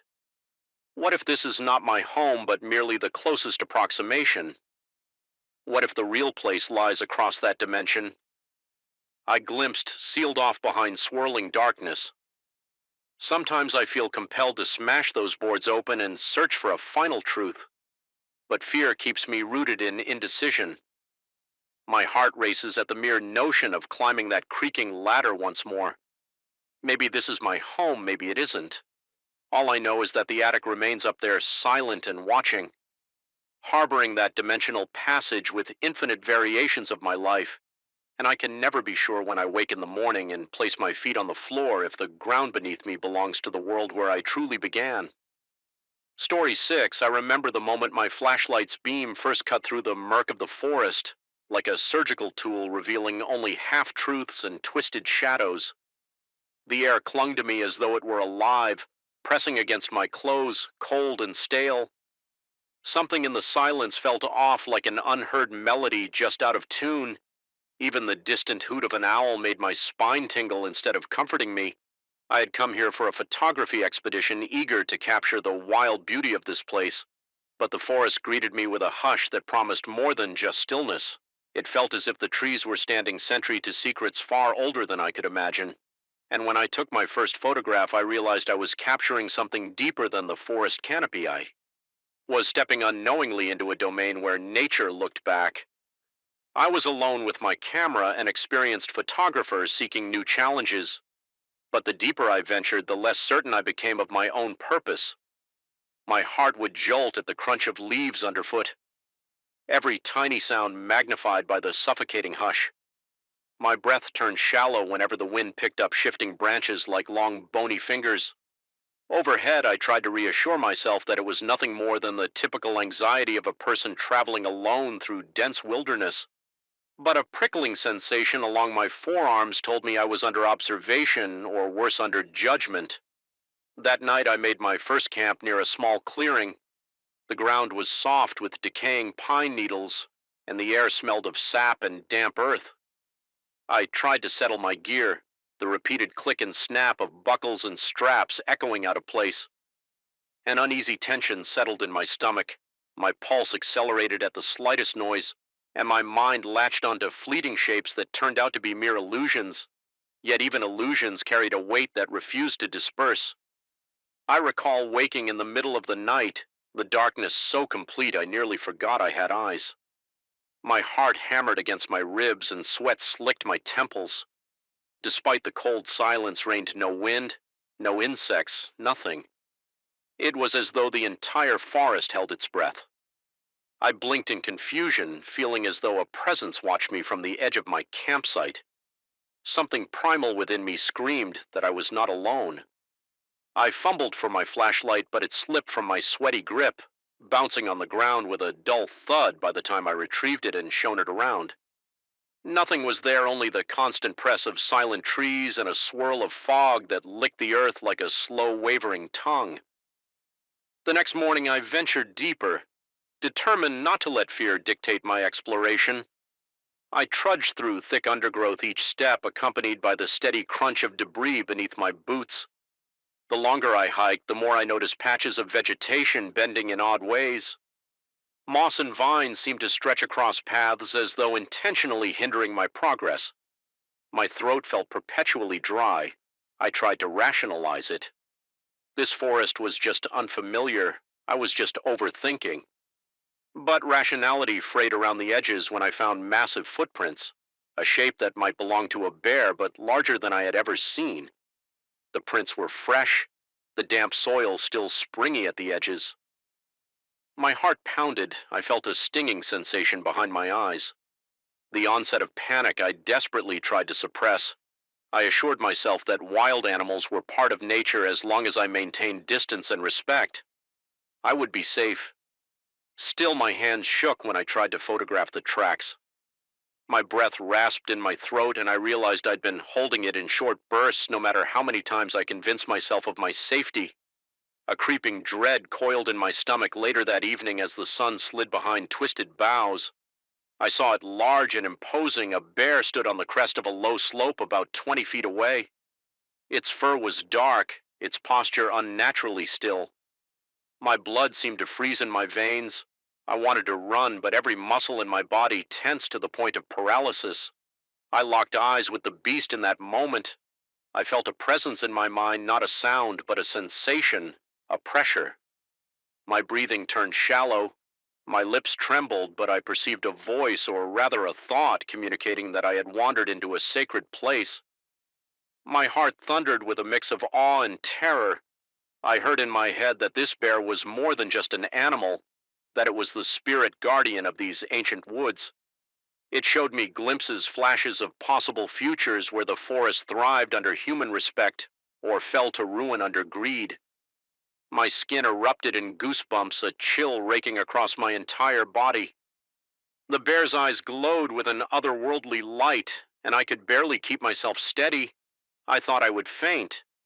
The idea that a creature stood before me, speaking through thought, made me question whether I was truly awake. It didn't attack me. It simply observed. Those next few moments felt like hours. My chest burned from labored breathing, and I could taste adrenaline on my tongue, metallic and bitter. I remember my hands shaking so violently that I dropped my camera. I felt the edges of my vision blur as my heart thundered when I blinked. The bear was gone. A sudden emptiness gnawed at me as though that presence had receded too quickly, leaving me with a raw sense of loss and an undercurrent of dread for the rest of that night. I could barely sleep. My sweat-drenched clothes clung to me, and each snap of a twig sent my heart racing anew. The forest didn't feel still anymore. It felt alive and watchful. My mind wouldn't let go of the visions. Trees towering over cityscapes, animals reclaiming fields turned barren, and a swirling sense of cosmic retribution. I trembled under my thin sleeping bag, muscles locked. From tension. By the time morning light bled through the canopy, I had convinced myself that what I experienced must have been some feverish nightmare, yet a persistent ache at my temple suggested otherwise. With shaky hands, I gathered my things. Leaves and grass seemed to have grown thicker overnight, curving around my tent as though nature had expanded rapidly. I thought maybe I was just tired, misjudging the density of the vegetation. But as I bent down to roll up my sleeping bag, I noticed green tendrils crawling along my fingertips. The realization struck me like a punch in the gut. The plants were reacting to my touch, growing at an accelerated pace right before my eyes. My eyes felt hot and my breath caught in my throat as I jerked my hands away. I couldn't believe what was happening when I tentatively touched a small cluster of ferns near the base of a tree. They stretched higher, their leaves unfolding in seconds as though sped up by a time lapse. A jolt of fear shot through my spine. Was this part of the curse or gift the spirit bear had given me? As the day progressed, the unsettling phenomena continued. Small animals emerged from the undergrowth, limping, or wounded squirrels with matted fur approached me. Trembling foxes with cuts on their sides crept closer. My instinct told me to flee, but something in me responded to their silent pleas. I extended my hand without truly understanding why a warmth pulsed from the center of my chest down my arm, and as I touched their injuries, I felt their muscles tense, then relax. Their wounds knitted themselves together in seconds, my heartbeat thundered in my ears, and cold sweat pulled at my temples. What sort of influence had I been granted? I decided I needed to leave the forest to escape whatever I had become. But the labyrinth of trees and undergrowth conspired to keep me in my GPS malfunctioned the screen. Glitching with static lines, the compass dial spun erratically, pointing in multiple directions at once. My water supply ran low and each step felt heavier than the last. The forest air seemed to pulse with an almost sentient awareness. I began to suspect that my presence was no longer that of a mere explorer. I was part of something bigger, a vessel carrying a dangerous and miraculous power. Whether it was a blessing or a curse, I felt unworthy and terrified. In the afternoons, the sky would darken prematurely, the sun swallowed by looming clouds. The wind picked up with gusts that sounded like distant wails. My anxiety intensified. Occasionally, I sensed the bear's presence, though it remained unseen. A rustle in the leaves, a low vibration coursing through the ground. These were signs that it was near, and each time my arms would break into goosebumps and a cold wave of dread would wash over my body. My throat dried up, making it difficult to swallow. I could almost hear the creature's thoughts reminding me of the visions it had shown, urging me to act responsibly with this new power. But the words, if they could be called words, were cloaked in warning. It was as if the guardian expected me to fulfill a duty I never agreed to. I grew more paranoid with each passing hour. Every rustling bush, every cracked twig made my heart lurch. My skin tingled with the sensation of being watched. I found myself spinning around in circles, shining my flashlight at nothing. The sweat on my palms made me drop my map repeatedly, my fingers trembling uncontrollably. My breathing grew ragged, and the forest floor seemed to undulate beneath my feet as though the earth itself was shifting to trip me up. Time lost meaning in that oppressive gloom. Days and nights blurred together in an endless cycle of anxiety. I started to hallucinate silhouettes at the corner of my eye, tall shadows that disappeared when I turned to face them, strange shapes scuttling just beyond the reach of my flashlight beam. My heart never stopped its frantic pounding. My gut, in a constant state of churn, I questioned my own sanity. Maybe the telepathic bear, the accelerated growth, the healing power. Maybe it was all a delusion triggered by isolation, yet the evidence of my strange abilities persisted. I couldn't deny what was happening in front of me. Every time I touched a sapling, it stretched and sprouted new branches. The wounded fauna approached with trust, leaving healthy and whole, and with each new act of unintentional healing, I felt a deeper bond to this place. It was as if vines were weaving around my very essence, binding me to the forest's fate. Late one evening, desperate and on the verge of complete mental collapse, I stumbled into a ravine. The rocky walls loomed on either side, making me feel trapped. Fog clung to the ground like a living entity. My lungs burned from exertion, and my heart felt like it might burst at any moment. A sense of doom crawled along my spine. I heard the rustle of movement on the ridge above my chest seized up with immediate fear, and my pulse quickened to the point of pain. Light faint but unmistakable glimmered through the fog. It revealed the massive silhouette of the bear once again perched on a rock outcropping. My body shook uncontrollably. The presence bloomed in my mind more forceful than before. It conveyed in a rush of images that I stood at the threshold of choice. I felt its message continue deeper into the labyrinth and assume the role of caretaker or return to human civilization with the knowledge that nothing would ever be the same. My entire frame trembled as I weighed the impossible decision. I sensed the forest pressing in on all sides, a living witness to my every heartbeat. Sweat dribbled down my forehead, stinging my eyes. My lips quivered, and I felt my stomach knot with an urgent desire to escape. Yet something compelled me to approach the massive shape. Each step echoed in the narrow ravine, and my breath came in ragged bursts. The world teetered between suffocating darkness and the faint luminescence of the bear's presence. My mind filled with contradictory impulses: fear, fascination, revulsion, reverence. Then, without warning, the bear vanished, leaving only a faint impression of its outline in the fog. The air felt thinner, as though a huge weight had been lifted, but the memory of its presence remained seared into my consciousness.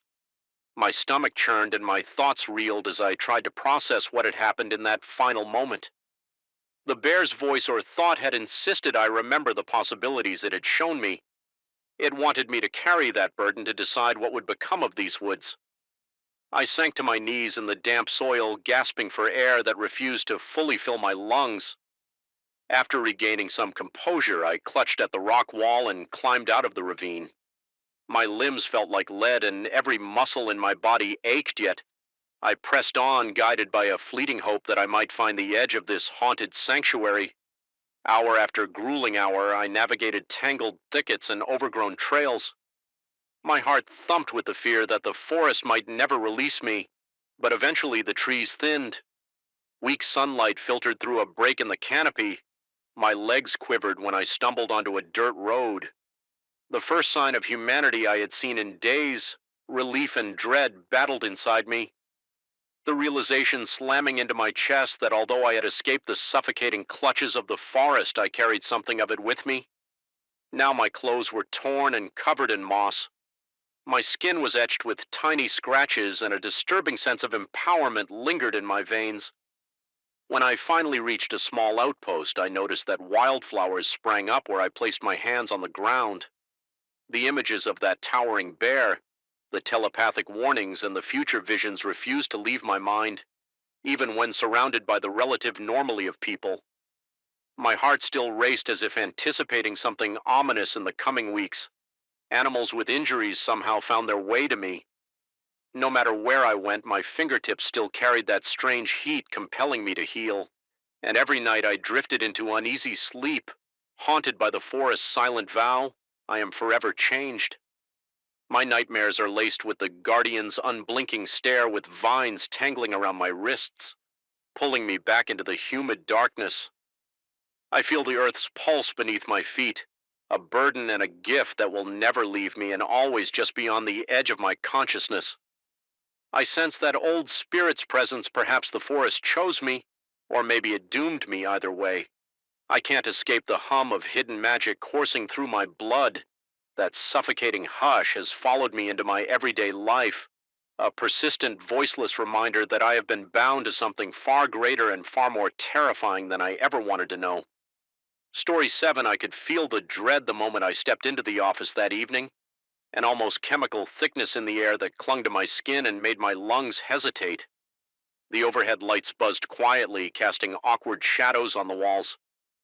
Shapes that felt strangely out of place. I couldn't pinpoint exactly why I felt so uneasy, but every instinct told me I should turn around and leave. Instead, I pressed on, drawn by a terrible curiosity that gnawed at the back of my mind, the kind that refuses to let you look away from whatever lurks in the darkness. I'm not sure when the first suspicion crept into my life. Maybe it was the odd symbols that appeared under a specific kind of blue-tinted light, or perhaps it was the way my business partner's voice dropped into a hushed, almost reverent tone whenever the topic of our company's meteoric rise came up, but it all came crashing down. When I discovered the folder was tucked away in a locked drawer in my partner's private office. That night, I had stayed late to finalize some budget reports. We were working on a massive expansion that would triple our income within a year or so. We believed while searching for a specific contract, I stumbled upon that hidden drawer. The lock was flimsy and curiosity overpowered any sense of decorum inside. I found a stack of documents with an unusual watermark barely visible under normal light, but as I held a phone flashlight against it, I saw twisting lines and symbols that formed something akin to a crest. My stomach churned. I could almost feel those symbols pulsing beneath my fingertips as though the paper itself were alive for days. I tried to tell myself it was nothing, some peculiar custom design, but I kept remembering how our clients sometimes flinched when they glanced at those watermarks. I started paying more attention. Soon I noticed the contracts had small scribbled footnotes in a language that was neither English nor anything else I recognized. When I showed them to a friend who was once a language major, he only gave me a confused stare and said it wasn't even remotely similar to any known script. Curiosity turned into obsession. Late at night, I combed through old business records in our digital archives trying to find a clue about who had drawn up these deals. I found references to a benefactor whose name never appeared in full, only as the letter D attached to confidential instructions. Over the next few weeks, I pieced together bits of cryptic information. The success of our company wasn't just due to our marketing campaigns and strategic partnerships. There was something else at work, something older, malevolent, a force that demanded more than just a signature. I confronted my partner indirectly. Choosing my words carefully, I hinted that I knew about some strange terms in our contracts. He brushed it off with a nervous chuckle, looking as though he had been caught with something far worse than a simple oversight. I didn't press him that day. However, I later overheard him in a tense phone conversation. His tone suggested the other person on the line held an undeniable power over him. I caught a few phrases, the gist being that there was a due date approaching and there would be consequences for tardiness. My partner sounded terrified, apologetic, and oddly resigned. The first real sign that something was horribly wrong came during a photo shoot for a new marketing campaign. One of our photographers showed me a series of images he had snapped in the boardroom. At first glance, everything looked normal, just me and my partner in our suits, forced smiles. But behind us in the reflection of the glass wall, there were dark silhouettes, not silhouettes of people standing behind us. These shapes were elongated, twisted, and they lacked any semblance of a human outline. Their heads were misshapen, their limbs too long, too spindly worse. Yet these forms seemed to be leaning in as if eavesdropping on our conversation. When I called my partner to look at the photographs, he refused. He stood a few feet away, refusing to make eye contact with me or the images, claiming he was in a hurry.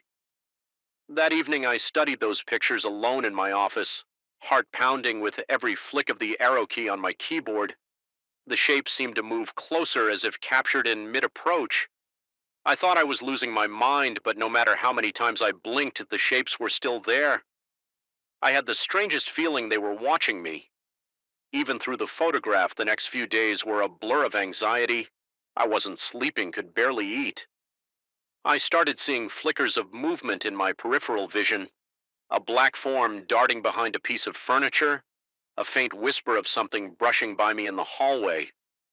My chest felt tight. My breath was shallow and beads of sweat gathered at my temples.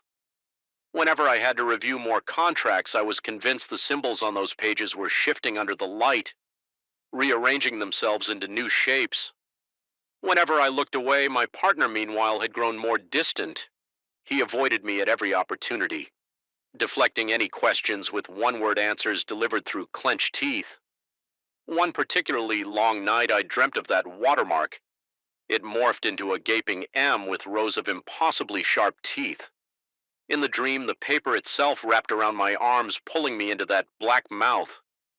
I woke up gasping for air, my heart thudding like it was about to tear out of my chest. My hand shook and I realized I was gripping my bedsheet so tightly that my nails had left half-moon indentations on my palms. I decided enough was enough. I confronted my partner. I demanded an explanation, told him I couldn't go on pretending everything was fine. He finally confessed haltingly that he had made a deal, signed a contract with an entity that guaranteed our rapid success. I could see the panic in his eyes, the sweat on his brow. He mentioned an arrangement that was supposed to be simple money in exchange for the entity's support. But as the years passed, the terms twisted. My partner admitted he hadn't read the fine print carefully. Apparently, it wasn't just money. The entity demanded there was something intangible, some essence it wished to collect. He revealed that the deadline for payment was imminent. Fus. We saw the symbols. Even the ominous presence in the photographs were all signs that the entity was growing impatient. My partner spoke in clipped, desperate phrases as though each sentence cost him. Physically, he said we couldn't fight it in any ordinary sense. The only way to appease this force was to renegotiate to offer more, but the entity now wanted something far more valuable than money. My partner wouldn't specify what the possibility chilled my blood. I found myself unable to stay in the office. After sunset, the building felt alive with unseen watchers. Corners of corridors seemed to pulse with quiet malevolence. The fluorescent lights in the corridors flickered at random intervals, drenching the walls in a sickly green hue. Every time I passed a reflective surface, glass doors, windows, polished tables, I caught glimpses of those unnatural forms. Once in the reflection of the large display window near the lobby, I saw what looked like a pair of eyes glowing faintly red hovering in the background when I whipped around. There was no one there, just the thick silence of an empty foyer and my own ragged breathing at home. I was plagued by insomnia. My heart would start racing out of nowhere, a dizzying rush of adrenaline for no discernible reason. Paranoia set in.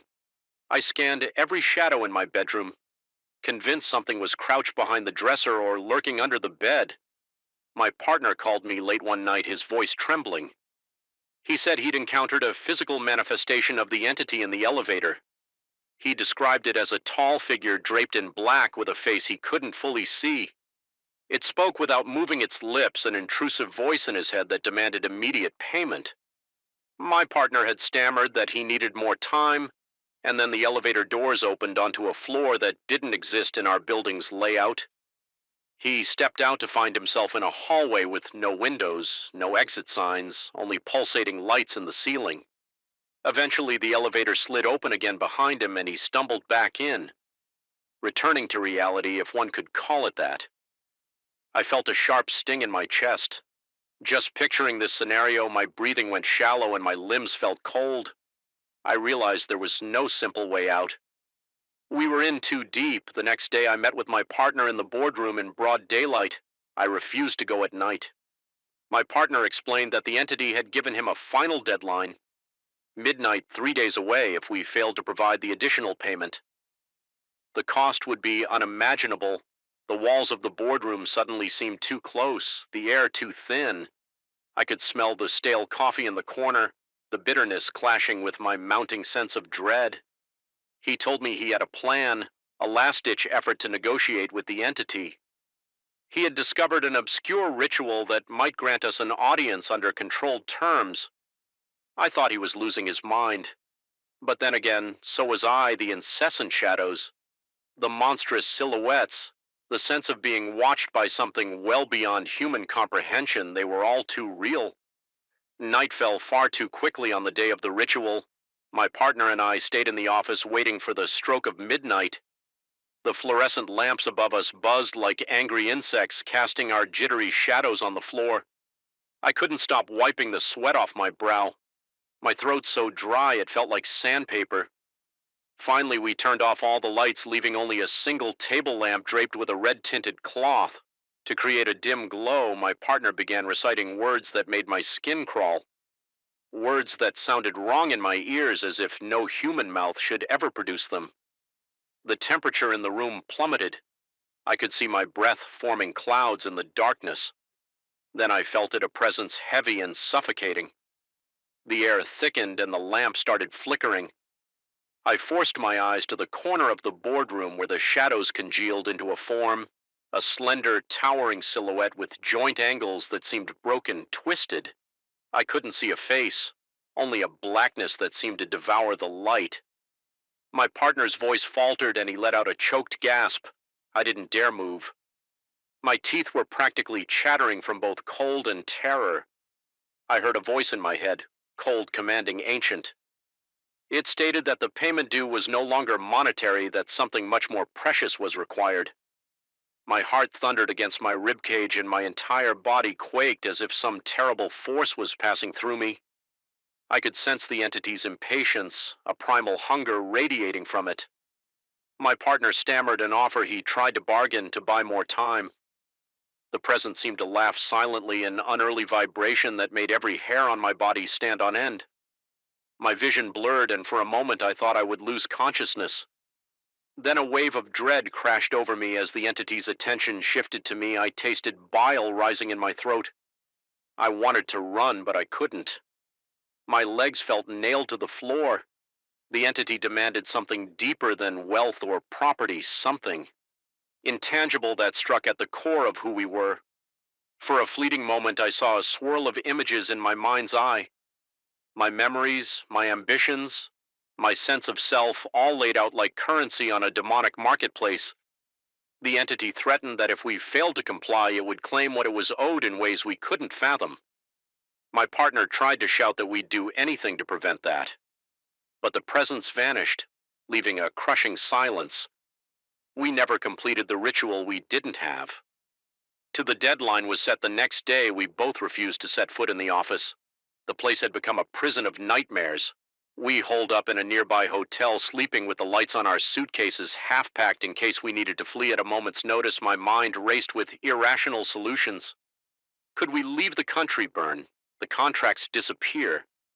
Yet that voice in my head insisted there was nowhere to hide from a force that transcended any physical boundary. Midnight came again, and I felt the entity's pull like gravity. My partner seemed to reach some breaking point with shaking hands. He burned all the demonic contracts he had in his possession. Thick black smoke rose from the flames, and for a second I thought I saw a face in the billowing smoke leering at us with eyes that glowed like embers. My vision blurred with tears from the acrid smell. We coughed and stumbled back. Terrified by the time the flames died, the documents were reduced to a fine ash that clung to every surface. I tried to steady my breathing, wondering if this act had helped or only worsened our situation. The lights in the room flickered, and for an agonizing minute, everything was plunged into pitch-black darkness. When the lights came back on, I realized the shadows were gone. The oppressive atmosphere had lifted at least partially in the days that followed. I felt a lingering sense of unease, as if something was still watching from just outside my field of vision. My partner wouldn't speak about the incident anymore, except to say that we should never mention it again. We both resigned from the company, leaving the once promising empire to fend for itself. Without our leadership, we parted ways without fanfare, each two consumed by private horrors to maintain any semblance of friendship. To this day, I can't shake the feeling that the contract remains in effect, that the entity is still out there waiting for a loophole to drag us back into its orbit. Sometimes I wake up in a cold sweat, certain I hear faint whispers in a language I don't understand. My heart pounds like a frantic drum, and I feel that same old terror coursing through my veins. Even now, as I write this, the overhead light in my study flickers just once. The air grows uncomfortably cold, and I find myself shivering despite the warmth of the room. I can't help but wonder if I truly escaped, or if sooner or later the entity will come to collect what it believes is rightfully owed. The thought leaves my mouth dry and my pulse hammering in my ears, and despite all logic, I can't stop glancing over my shoulder, half expecting to see a dark silhouette stretched across the wall, looming in patient silence. Story 8. I still remember the first sign that something was deeply wrong. The silence felt too thick, too suffocating, as if I were entombed in the train car rather than merely seated in it. The fluorescent ceiling lights hummed in a low pulsing drone that my ears couldn't escape. My skin prickled under layers of stale air, and every muscle in my body tensed, preparing for a threat I couldn't define. It was that primal sense, the one that triggers when you realize there's a predator in the darkness. I recall blinking in slow motion at my own reflection in the window, noticing how the outside world was nothing more than a shapeless black void, as if our tracks led nowhere but deeper into the unknown. I had boarded this overnight train from a small station on the outskirts of a city I was just passing through for a work trip. It had been an unremarkable evening, just a typical business travel day with the usual stiff seat and half-empty carriage. I had told myself to catch a few hours of sleep, but rest never came. My mind drifted in a strange half-state of wakefulness and anxious anticipation, like I was waiting for the slightest shift to confirm that I should be afraid. I heard the gentle rattle of the wheels on the tracks, the squeaking of the overhead luggage racks, and the muffled coughs of the few other travelers who were still awake. At some point, I felt the train slow down. My immediate thought was that it was too soon to arrive anywhere. The lights flickered once, then steadied. My stomach did a little flip as the train lurched to a stop. Curiosity won over fatigue, so I stood and peered out the window. The station platform was dimly lit by erratic bulbs that buzzed in and out of brightness, casting sickly yellow patterns on the ground. The sign that hung overhead was impossible to read. The letters looked smeared or twisted, as though the paint had melted in the sun even from inside the carriage. The air felt colder, and the smell that drifted in was pungent, like stagnant water mixed with ash. My pulse quickened. I took out my phone to check my map app, but there was no recorded station in this area. The train had apparently pulled into a place that, according to every piece of technology I owned, simply did not exist. A chill snaked its way up my spine. I found myself swallowing hard, an inexplicable dryness invading my mouth. I told myself the network coverage might just be spotty, or that the station could be brand new and not yet updated on the maps deep down. Though an unmistakable fear sank its teeth into my thoughts. I noticed other passengers around me growing alert too, but few seemed eager to step onto the platform through the windows. I watched as figures began to board. They moved in stiff, synchronized motions, and their faces were cast in half shadow. Their skin seemed pale, no more like gray, with a dull, lifeless hue. They glided past me, taking seats in various corners of the carriage. My heart was hammering in my chest by then, and I could feel a thread of cold sweat trickling down the back of my neck. I tried to assure myself it was just the eerie lighting or my own imagination playing tricks still. The way those new passengers settled into their seats with vacant stares and unnerving stillness made every hair on my arm stand on end when the train started moving again.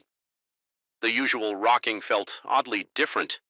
It was too smooth, almost as if the rails beneath us had disappeared and we were sliding along an invisible track. The conductor made an announcement over the intercom, but the words were garbled distant. I thought I heard mention of a schedule adjustment and unexpected stops, but the static swallowed the rest. The conductor's voice was calm, almost cheerful, but in a hollow way that turned my veins to ice. Looking out the window, I expected to see the countryside, or at least the faint glow of a distant town. Instead, the landscape appeared as shifting silhouettes, a patchwork of shapes that defied logic. Sometimes I thought I saw enormous leafless trees bending impossibly toward the train. Other times I glimpsed glimpses of weirdly angled rock formations looming against a horizon lit by a pulsing sky. It didn't look like night-day or any recognizable transition between the two. It was as if we were passing through a world that existed outside normal rules. I tried to quell the rising panic by telling myself I must be dreaming, that I had dozed off and fallen into a particularly vivid nightmare. My body told a different story. My heart pounded so intensely it felt like my ribcage might crack, and a sheen of cold sweat clung to my forehead. My breath grew shallow, as though the air itself had thickened. Somewhere ahead, I saw the conductor emerging from a doorway. He passed by the newly boarded passengers, first speaking to them in hushed, clipped tones I couldn't fully decipher. Then he approached me, his expression unnervingly blank.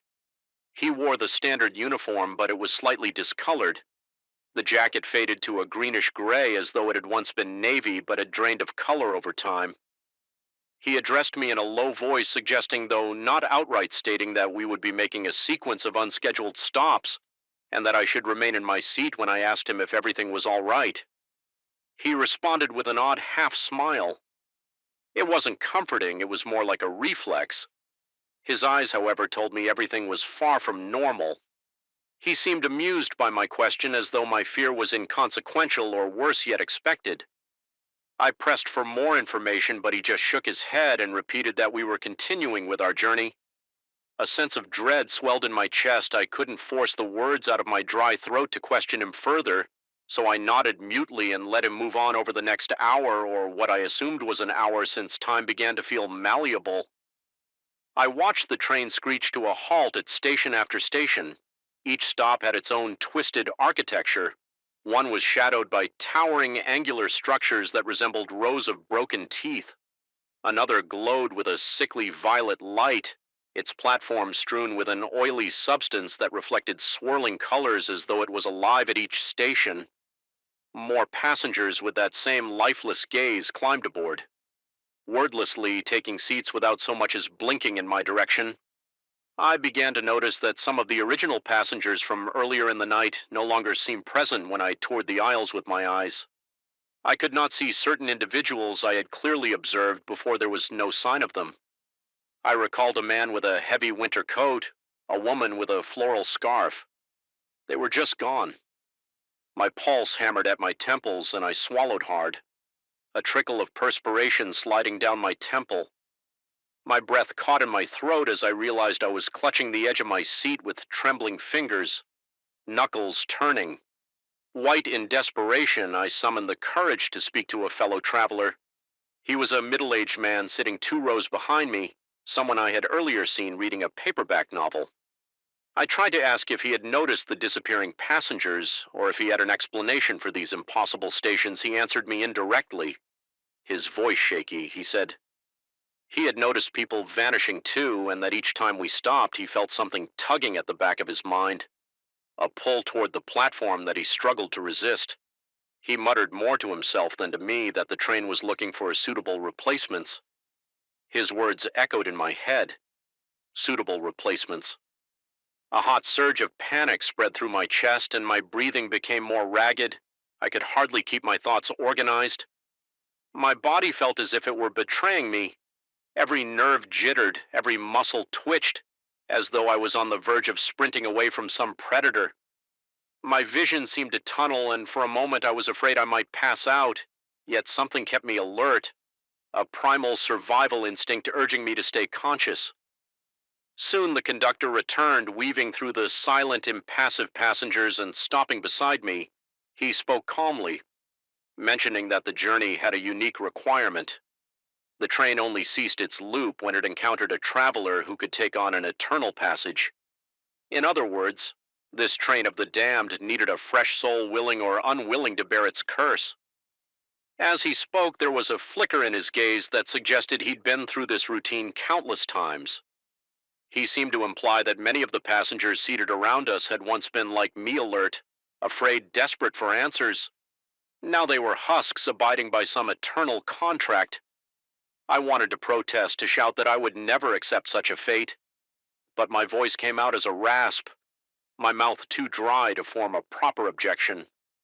I saw no pity in the conductor's expression, only inevitability. He left me there drifting deeper into my seat, heart thudding so violently I could hear the blood rushing in my ears. The next stop was somehow darker than the others, a place veiled in swirling mist that crept through the open doors and licked at our feet. The train's lights flickered madly, painting the new arrivals in strobe-like flashes. Their eyes glowed faintly in the gloom, and I swear their irises were milky white, ringed with a faint luminescence. A wave of nausea twisted my stomach, and I had to clamp a hand over my mouth to keep from retching. My muscles tensed as if preparing for flight, but I forced myself to remain still, fear tangling with the irrational sense that if I moved, I would draw their attention. I decided then that I had to attempt escape. Staying on this endless route of horrors felt like a slow descent into some kind of living nightmare from which I might never emerge. The idea that these vacant-eyed strangers had once been normal travelers like me set every nerve on fire. I felt a prickling at the back of my scalp as I realized that if I didn't act, I might become as gray and void of life as they were in the small corridor between cars. I discovered an emergency lever usually meant to stop the train in dire situations. My fingers shook violently as I reached for it. The cold metal biting into my palm, I yanked it down with all the strength I could muster, expecting the screech of brakes or at least some mechanical jolt. Instead, the train barely shuddered. It slowed only a fraction before continuing on its relentless course. A hysterical laugh threatened to bubble up from my chest, but I choked it back. My last shred of control felt tenuous at best. Still, the labor's effect must have signaled something. The conductor appeared yet again, his eyes drilling into me. Accompanied by two of those pallet passengers, I recall feeling a wave of dizziness and an urge to collapse. The conductor spoke in a stern, quiet tone, warning me that there was no escape, that the train only stopped for stations it chose. I felt my heart skip a beat, but I stared back at him, determined not to surrender to panic. As I slid back into my seat, I forced myself to think if any possible exit windows seemed sealed shut. The doors locked firmly, but there had to be a moment. Maybe when the doors opened at the next station where I could slip off the train, I prepared myself by gripping the armrest so hard my fingers ached. My shoulders stiffened under the tension and a sharp pain shot through my neck. Sweat dripped down my temples and my mouth felt like sandpaper. My vision tunneled again, but I held tight to a single idea: I had to get out when the train screeched to its next stop. I watched carefully as the automatic doors opened. A thick swirling fog clung to the platform. The lights outside buzzed in odd frequencies, flickering in time with the frantic hammering of my heart shadows. In the mist writhed like living things contorting in ways that made my stomach churn. The new passengers stepped on board in a slow, unnatural rhythm, their eyes once again that same ashen glare. I counted to 3 under my breath. On the third beat, adrenaline surged through me. I leaped from my seat, lunged past 2 of the gray-skinned travelers, and threw myself out the door. My boots hit the platform with a jarring thud that sent vibrations rippling up my legs. My knees almost buckled from the impact, but I managed to stay upright. Panic seized me in an iron grip, urging me to run. The platform felt strangely rubbery beneath my feet, as though it wasn't entirely solid mist coiled around my ankles, making every step uncertain. I risked a glance over my shoulder and saw those unsettling passengers standing at the threshold. Their gazes bore into me, but they didn't give chase. I didn't wait to find out if they would. I sprinted, ignoring the wild pounding in my chest and the searing burn in my lungs. The fog thickened until I could barely see more than a foot in front of me. The echo of my own footsteps bounced around as if the platform were an enclosed chamber rather than an open space. The darkness pressed in and a wave of dizziness washed over me. Suddenly, the ground beneath me vanished and I felt weightless for a split second, as if I were falling off the edge of the world. But then there was light, a warm artificial glow, and I found myself stumbling onto familiar concrete flooring. The noise of a normal city station filled my ears, the metallic screech of a different train's brakes, the murmur of unsuspecting travelers. I breathed hard, nearly collapsing onto a nearby bench. My entire body trembled, drenched in sweat, my heart threatening to break through my ribs. I looked around wildly, expecting grayish passengers to burst through the swirling air behind me. Instead, I saw a very ordinary terminal, complete with fluorescent lights, vending machines, and people hurrying about their business. My mouth hung open in disbelief. A station worker approached, asking if I needed medical assistance. I couldn't even form proper words, so I simply shook my head. Heart still racing like a wild animal trying to escape a snare in the hours or days or minutes. I truly couldn't tell. Afterward, I made my way to a nearby cafe where I gulped down water and tried to steady my nerves. I patted my pockets to see if I still had my phone, my wallet, anything to remind me that I was real. They were all there, undisturbed, as if none of it had happened yet. The memory of that impossible journey clung to me with an iron grip. Every time I closed my eyes, I saw the colorless faces staring back, the impossible landscapes flowing by outside the windows, the silent stations that existed in no map or timetable. I still cannot fully explain what I went through or why I was allowed to step off the train. Part of me wonders if in my frantic scramble I failed to notice an invisible contract snapping shut around someone else, or maybe I simply wasn't the right candidate. The more I think about it, the more I sense there was an intelligence guiding the train, orchestrating each stop in search of exactly the person it needed. Perhaps it found that person, or perhaps it's still circling, waiting. Even now, I feel the hush of that train in my nightmares, luring me into half-waking states. My body always reacts the same way. My heart rate triples, sweat beads on my forehead, and the muscles in my arms and legs tense until they cramp when my eyes snap open. I can still taste that stagnant, ashen air. A single question haunts me, echoing in the recesses of my mind. If that train comes for me again, will I have the strength or the luck to escape once more? I have no intention of traveling by night train ever again, but a gnawing dread reminds me that it may not matter. There's a sense that the train exists outside simple constraints like schedule or geography. It can appear wherever and whenever it chooses. Sliding between realities on quiet evenings, I swear I can hear a distant whistle that calls my name, beckoning me to resume a voyage I narrowly escaped, and each time my blood runs cold, my breath hitches, and I'm seized by a new wave of paranoia, convinced that somewhere a conductor is waiting, arms folded, eyes hollow, ready to guide me back onto that eternal railway story, I remember the first time I felt genuine dread crawling under my skin like a cold living thing. It was one of those nights when every shadow felt too long and every sound hung in the air. Unresolved, I'd just gotten home from the most uncomfortable first date I'd ever had, an awkward dinner that began with false smiles and ended in a tense, wordless ride back to my place. I thought the worst part of the evening was the date itself, but I was wrong. The real terror began when I checked my phone and realized there was a message from myself. At first, I thought it must be some bizarre glitch. My dating app notification showed a message from a profile picture that was undeniably mine. Yet I had no memory of creating any additional account. With a tightness in my chest and a growing sense of unease, I opened the conversation. The text said something eerily mundane, like a greeting. Only it addressed me by a pet name I'd never shared with anyone. It was something I had only thought of in fleeting moments. A private joke in my own mind. My breath caught in my throat. I felt my heart hammering as if it were trying to beat its way out of my ribcage. All the tension from the earlier date immediately drained, replaced by a deeper chill that seeped into my bones. I wanted to believe it was a friend pulling a prank, but I couldn't figure out who could possibly know that secret name. None of my friends had that kind of insight, and I'd never used it online.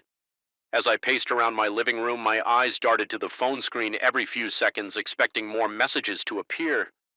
The ceiling light above me buzzed with a faint, irritating hum that set my teeth on edge.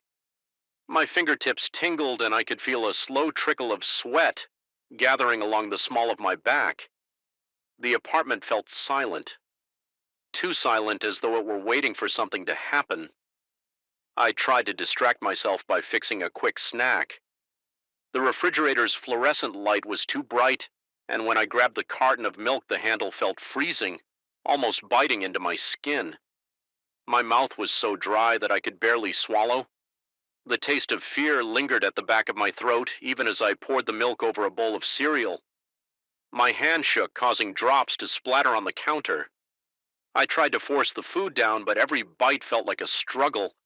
It was only after I put the dish in the sink that I heard my phone vibrate again.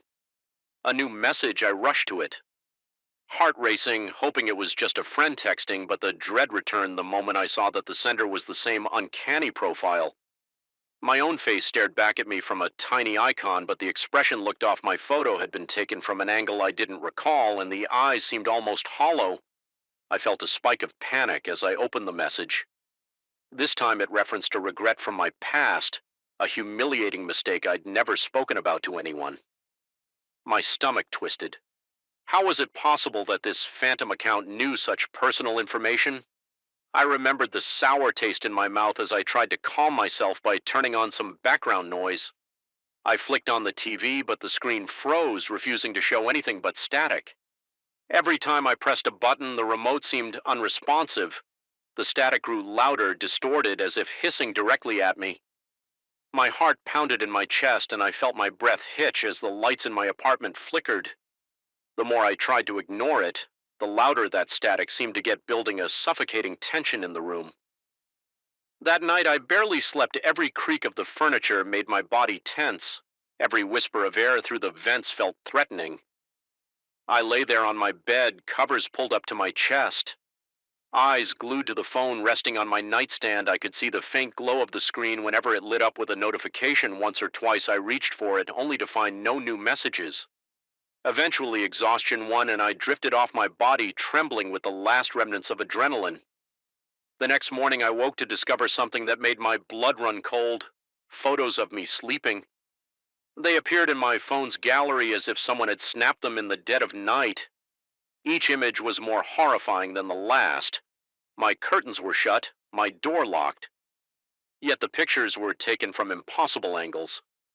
One showed me from directly above my face, contorted in fitful slumber, sweat beads dotting my forehead. Another showed a close-up of my half-open mouth, and I felt violated. To an extent I never thought possible.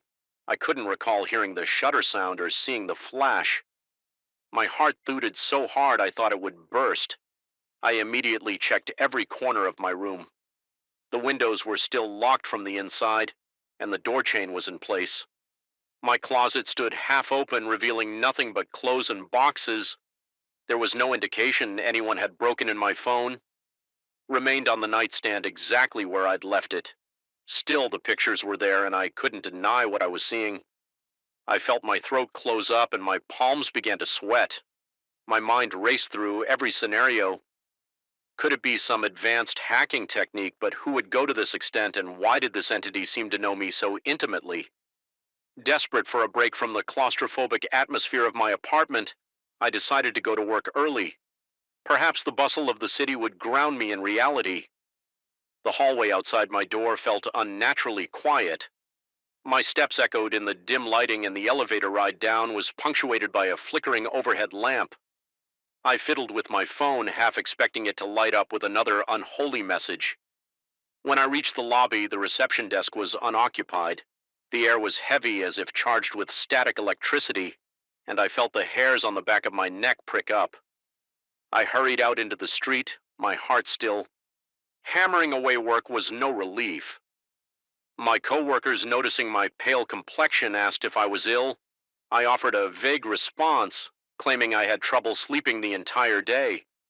The hum of fluorescent lights and the tap of keyboards seemed amplified, drilling into my head whenever I tried to focus. My mind would slip back to the images on my phone, and I felt an unsettling shiver course through my body. By lunchtime, my shirt was damp with cold sweat. Occasionally, I glanced at my phone. Half terrified it would vibrate again. The first direct confrontation came that afternoon. My phone buzzed, and once more it was a message from that uncanny profile. The text was filled with intimate details of my life, family, anecdotes, regrets, fears. I felt nauseous reading them. It was like someone had peeled away every protective layer I had. My pulse quickened. I felt my muscles tense, especially around my neck and shoulders. As if bracing for an attack, my lungs constricted, making it difficult to breathe in the small privacy of a conference room. I tried to calm down, but the overhead lights were flickering. Just like they had in my apartment, the sense of being watched became so strong that I found myself checking the corners of the ceiling for hidden cameras, feeling cornered. I decided to reply, half hoping I would get some clue about who or what was behind this. I typed a brief message, something like, "Who are you?" My thumb hovered over the send button, the tension of the moment pressing heavily on my chest. When I finally pressed it, I felt a jolt go through my body, as if crossing a line of no return. The reply came instantly, as though it had been waiting. It said something to the effect of, "I am you, only better." It wasn't quite that direct, but the words implied an entity that had taken my identity, amplified by something beyond normal comprehension. My breath caught my stomach churned. I turned off my phone only to have it turn itself back on. Moments later, a message blinked on the screen, a single word that cut deep into my psyche, my innermost fear, the specific phobia I'd never shared with a soul. My head spun and I felt a slow, nauseating roll in my gut. By the time I left work, I was in a daze. The evening sky was a sickly orange and the streetlights buzzed with a frequency that made my teeth ache as I walked home. I kept my phone in my pocket, too terrified to look at it. Every so often, I sensed its screen lighting up against my thigh, vibrating like a frantic heartbeat. The air felt thick, almost suffocating, and every passing car seemed to glare at me with flickering headlights. A feeling of growing paranoia gnawed at my mind. I imagined silhouettes watching me from windows, digital eyes analyzing my every move back in my apartment. I felt an immediate wave of unease crash over me. The hallway light was out, leaving everything swayed in a dull half-light. My footsteps seemed to echo unnaturally as if the space had expanded, and I was trudging through a tunnel. My apartment door stuck when I tried to open it, and my key jammed in the lock for a moment longer than it should have. Inside, the atmosphere was thicker than ever. I turned on the living room lamp only to have it flicker and cast eerie shadows on the walls. I sat on my couch, my lungs struggling to draw in air. The silence pressed against my ears so overwhelming it bordered on a roar. I unlocked my phone, determined to rid myself of this terror by confronting it. Directly, images filled the screen. Unfamiliar photos of me going about daily tasks, brushing my teeth, sitting at my desk, tying my shoes. Each picture was taken from a bizarre angle, as though from the perspective of someone standing just behind me. My breath hitched, my forehead broke out in fresh sweat. I could smell the sour tang of my own fear in the air. Suddenly, the overhead light exploded in a shower of sparks. Glass shards rained down, and I jumped off the couch with my arms thrown up to shield my face. My heart was racing so fast it felt like it might give out in the darkness. My phone's glow became the only source of light, illuminating the scattered shards on the floor. I sensed a presence around me like static electricity, raising the hair on my arms. It felt like someone was there just at the edge of my peripheral vision, a digital specter made manifest. My breathing became ragged and my limbs quivered with adrenaline. I remembered the taste of copper in my mouth, like I'd bitten the inside of my cheek without realizing it. I was dizzy with terror, fighting the urge to scream. Then the phone buzzed in my trembling hand. Another message, instructions telling me to go to the bedroom, describing in detail what I would find there. My rational mind insisted I should just leave, but I felt compelled to follow the directive, as if some part of me needed to know I navigated the dark hallway with shaking legs, the phone lighting my way. The door to my bedroom was slightly ajar, even though I always kept it closed. A faint odor of stale air leaked out, and I could hear a faint scratching noise like fingertips across a window pane. Entering felt like stepping into a nightmare. My bed was stripped of blankets, and all my pillows were arranged in a pile on the floor. Across the walls were digital projections, my pictures cycling rapidly like a cursed slideshow, each image flickering across the wall in ghostly illumination. My chest tightened, my breath came in shallow bursts. I could barely think straight, my mind a swirl of disbelief and panic. The slideshow showed images of me at various points in my life, some from years ago, some from mere hours earlier. Each one was accompanied by a flickering strobe effect that made me feel as though I was teetering on the edge of an epileptic fit. Then I caught sight of something that made my blood congeal, a live feed of my own face, contorted with terror. Staring at the phone screen, the camera angle was from the ceiling behind me, as if I were being filmed that very second. I spun around, shining my phone upward, but saw nothing except the bare ceiling. No device, no lens yet. The feed persisted. My mind buckled under the impossibility of it all. My pulse thundered, and I felt faint, like the floor might collapse beneath me. There was a moment when I questioned if I was hallucinating, if my exhaustion and anxiety had finally snapped my grasp on reality. Then something in me rebelled against the fear, as if a primal survival mechanism kicked in. I forced myself to think, maybe this thing, this digital entity, was feeding on my terror. I breathed in deeply, ignoring the dryness in my throat. ignoring the stabs of panic in my gut. My hand still shook, but I managed to navigate to my phone settings. If it could manipulate my devices from afar, maybe I needed to isolate it with trembling fingers. I activated airplane mode, then turned off the Wi-Fi router from a switch in the hallway. The flickering projections on the walls faded out, leaving me in near total darkness. I stumbled to the living room, rummaging in a drawer for a flashlight. The place felt oppressive, as though the very walls were pressing in. Even with the phone offline, I felt something intangible swirling around me. My head pounded, my throat was parched, and every breath was a struggle. The thought of leaving the apartment altogether flitted through my mind, but I worried about what might follow me outside. Still, anything felt better than staying locked in that suffocating darkness. Gathering my keys, I made my way to the door. My flashlight's beam shook erratically, bouncing off the walls as I tried to steady my hand. At one point, the beam landed on a mirror and I caught a glimpse of my reflection, my eyes wide and haunted. I looked like a cornered animal drenched in cold sweat. A flicker of movement in the corner of the mirror made my heart skip, but when I jerked the flashlight over, nothing was there. I managed to step out into the hallway, locking the door behind me. The corridor lights were still dim and flickering. The air felt stale, and I could hear a strange whispering noise like static or a faint radio signal. My pulse refused to slow, and my muscles ached from the constant tension.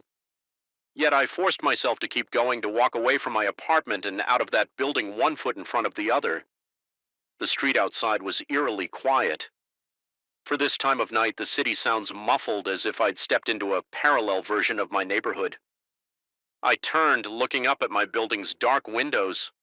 It felt like the entire structure was watching me, silently mocking me for my futile attempt to run. A distant rumble of thunder echoed across the sky, but no rain fell. The air crackled with electricity, or maybe it was just my frayed nerves. I ended up taking a long walk, weaving through unfamiliar streets. Phone clutched in my hand like a lifeline. Even in airplane mode, I kept checking the screen, half expecting to see that unsettling face again. Hours passed without a single new message. My heart rate began to settle, though my stomach remained in knots. Eventually, I found myself at a 24-hour diner lights, buzzing overhead, the linoleum floor giving off a harsh reflection. I slipped into a booth, trying to ignore how my entire body trembled whenever I thought back to the images my mind questioned. Everything was I losing it? Did any of this truly happen yet? The memory of that digital feed haunted me, my own face staring back in real time. After some time, I mustered the courage to turn my phone's connectivity back on for several agonizing seconds. Nothing happened then. One last message arrived from that same phantom profile. It was short, almost cryptic, hinting that it couldn't be banished so easily, that our bond was forged by the darkest recesses of my psyche. My hand clenched around the phone until my knuckles turned white and I could feel my heartbeat thudding in my temples. A wave of claustrophobic terror swept over me, but I realized I was out in public now, away from the claustrophobic shadows of my apartment. That was the moment I decided I wouldn't flee from it anymore. If it was part of me or claimed to be, then I had to face it head on. The fear still gnawed at me, but something about being in that brightly lit diner steadied my nerves just enough. I breathed in and out, slow and deliberate, focusing on the faint scent of old coffee and fried food. People around me were absorbed in their own worlds, oblivious to my internal horror. For the first time in 2 days, I felt a tiny pinprick of resolve in the pit of my stomach. To this day, I can't say for certain if that entity was supernatural, a manifestation of my anxieties, or some kind of malevolent hacker with impossible technology. All I know is that it still lingers like a presence, lurking in every reflection, every piece of digital media I consume. Sometimes I catch a glimpse of my own face, angled oddly in a photo I don't remember taking. Sometimes the lights flicker in a pattern that sets my teeth on edge. And once in a while I wake up drenched in sweat, half convinced I see a silhouette in the corner of my room.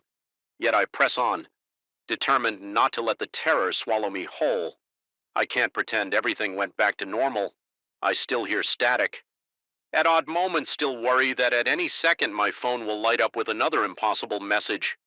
Part of me expects that one day I'll look in the mirror and see that entity standing behind me smiling with my own stolen face. But until that day comes, if it ever does, I'll cling to the thin thread of hope that maybe I'm stronger than my fear, and if it tries to take control again, I will be ready, even if my heart pounds in my chest like a war drum. Even if cold sweat trickles down my spine, I'll confront it because what else can I do but stand my ground and refuse to let it devour me from the inside out story? 10, I felt the chill the moment I stepped into that old theater, a sudden wave of unease that gripped me in the chest and made my breath hitch. The corridor was lined with photographs of past productions. Their colors faded and edges curled as if even the paper itself were trying to withdraw from some unseen presence.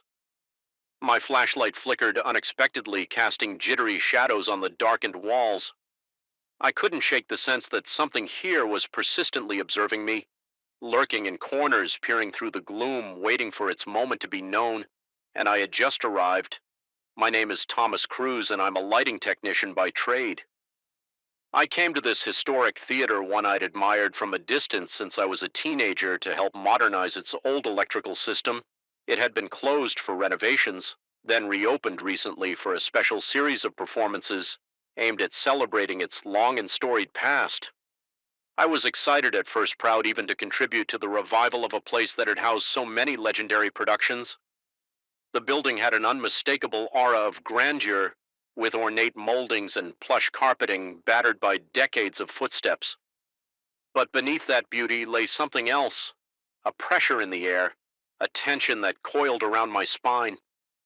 Whenever I stepped inside, as I walked through the backstage area, each footstep echoed against the battered floorboards.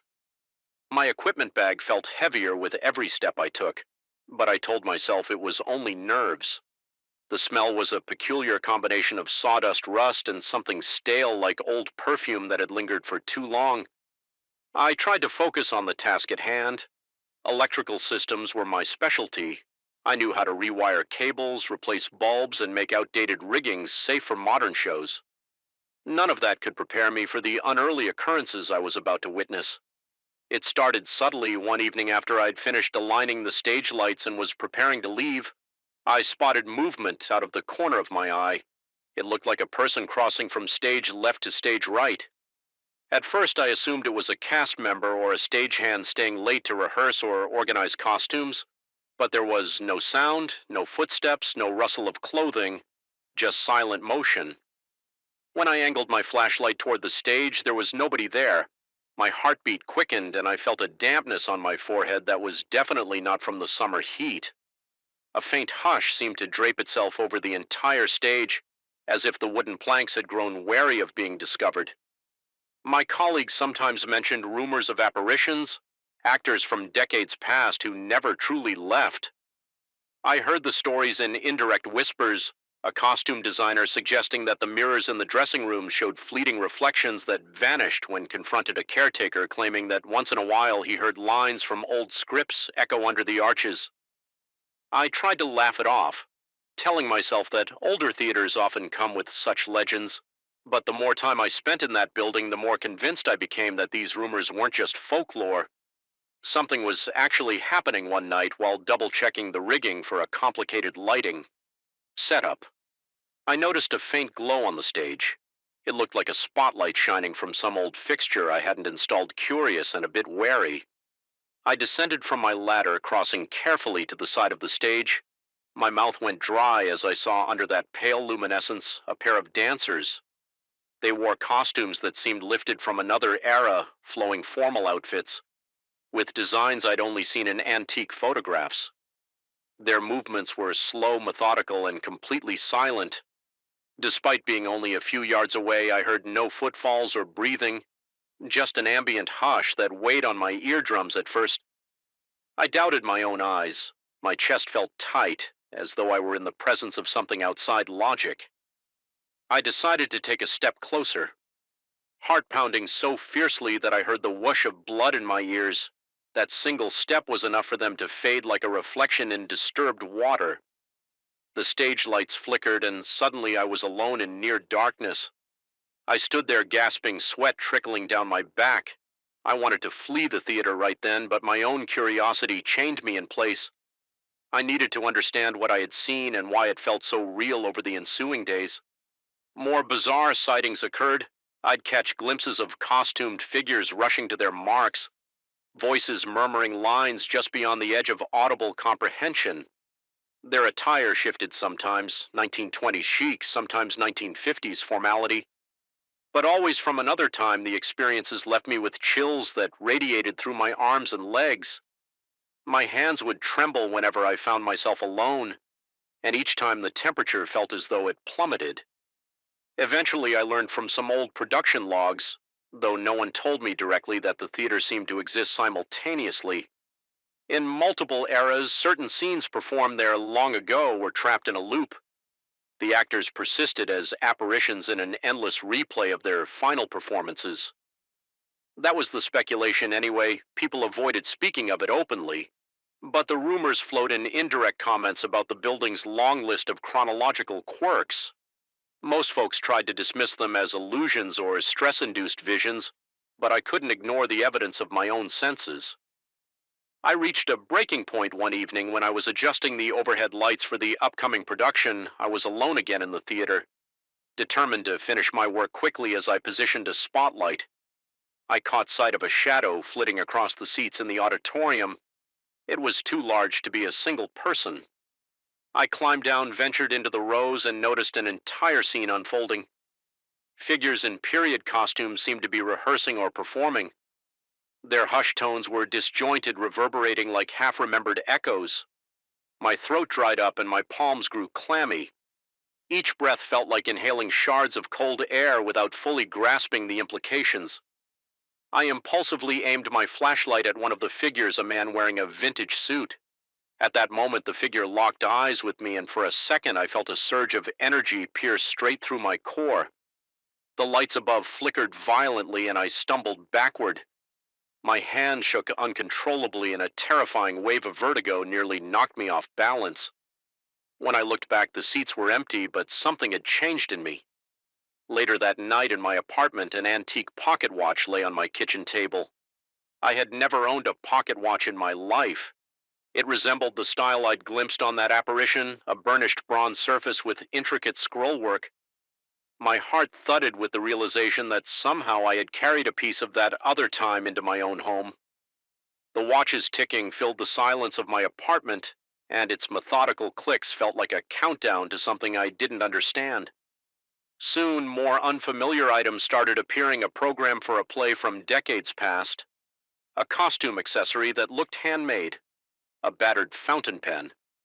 Each arrival jolted me with a fresh wave of anxiety. My mouth would go dry whenever I spotted a new relic on my coffee table or in my closet. It was as though the boundary between the theater's timeline and my life was disintegrating, and the nightmares began in my dreams. I was on stage under those hot lights performing scenes I had never rehearsed but knew by heart. The audience was invisible, yet I felt hundreds of eyes on me, dissecting my every move. My pulse hammered, my lungs ached with shallow breaths, and I'd wake up drenched in sweat. Occasionally, I felt I wasn't alone when I opened my eyes. A sense of a presence lingered just outside my vision like a shape hidden in the corner of the bedroom. I'd lie there, heart pounding so loudly I could hear each thump, wondering if it was real or just my mind fracturing under stress. I began experiencing fragments of old memories, but they weren't mine. Late at night, I'd smell stage makeup and hear the muted applause of an audience. Sometimes I'd find myself humming tunes from musicals that hadn't been performed in decades. My reflection in the bathroom mirror appeared off as if something behind my own eyes was a stranger. Fear gnawed at me constantly, attention coiling in my stomach until I felt nauseated. I tried to share my concerns with a close friend over the phone, but she only remarked that I sounded exhausted.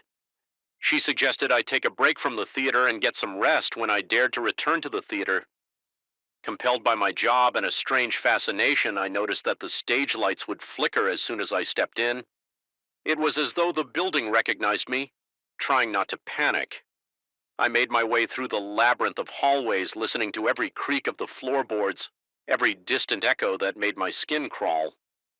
The air felt thicker now, as though saturated with the tension of multiple eras. Pressing in at once, my mouth was perpetually dry, and I had to keep swallowing to fight the tightness in my throat. In hushed tones, the director of the current production confided that some staff had witnessed phenomena reminiscent of old performances, seamlessly blending with present rehearsals. She avoided looking at me directly, as if fearing that acknowledging my experiences would confirm something too frightening to articulate. I nodded, feeling sweat collecting at the base of my neck, wanting to say something about how real these apparitions were, but I couldn't bring myself to speak. My voice felt trapped in my chest, lodged behind the pounding of my heart. One particular night, I set up additional spotlights for a new scene, determined not to make contact with any apparitions. I moved methodically, checking cables and adjusting angles. Then I saw a faint glow emanating from the wings with each step toward that glow. The hair on my arm stood up, the stage seemed to warp under my feet, the boards creaking in an endless echo. I peered around the curtain and found another scene in progress, a man and a woman conversing in frantic whispers, dressed in clothes. From many decades ago, their voices were distant yet urgent, as if trying to solve some crisis in their storyline. I knew I should leave them to their loop, but I couldn't help stepping forward. My pulse throbbed at my temples and my breathing grew ragged. An overwhelming compulsion to intervene coursed through me. Something deeper than curiosity, almost a primal urge to help them break free. Or maybe it was me wanting answers, so I leaned in just enough to be seen. And the moment our gazes met, I felt a rush of cold air tear through the space. The lights above sparked, then dimmed for a heartbeat. I thought everything had gone dark, but I was wrong. They vanished. Yet I felt their presence within me, as if I'd opened a door that could never be sealed. My body trembled violently and sweat stung my eyes. I ran out of the theater, my breath coming in desperate gasps. I sprinted down the street, half expecting something to chase me. Even after I shut my apartment door behind me, I sensed an unnatural stillness. My own living room felt like a stage set in the following days. More bizarre artifacts appeared, old theater tickets scattered near my sofa, a hand-sewn vest in my closet, a script from a production long before my time, and the visions intensified while waiting for the elevator in my building.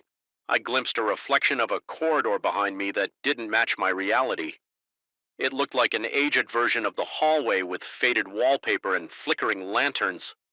My heart pounded so fiercely that my knees wobbled.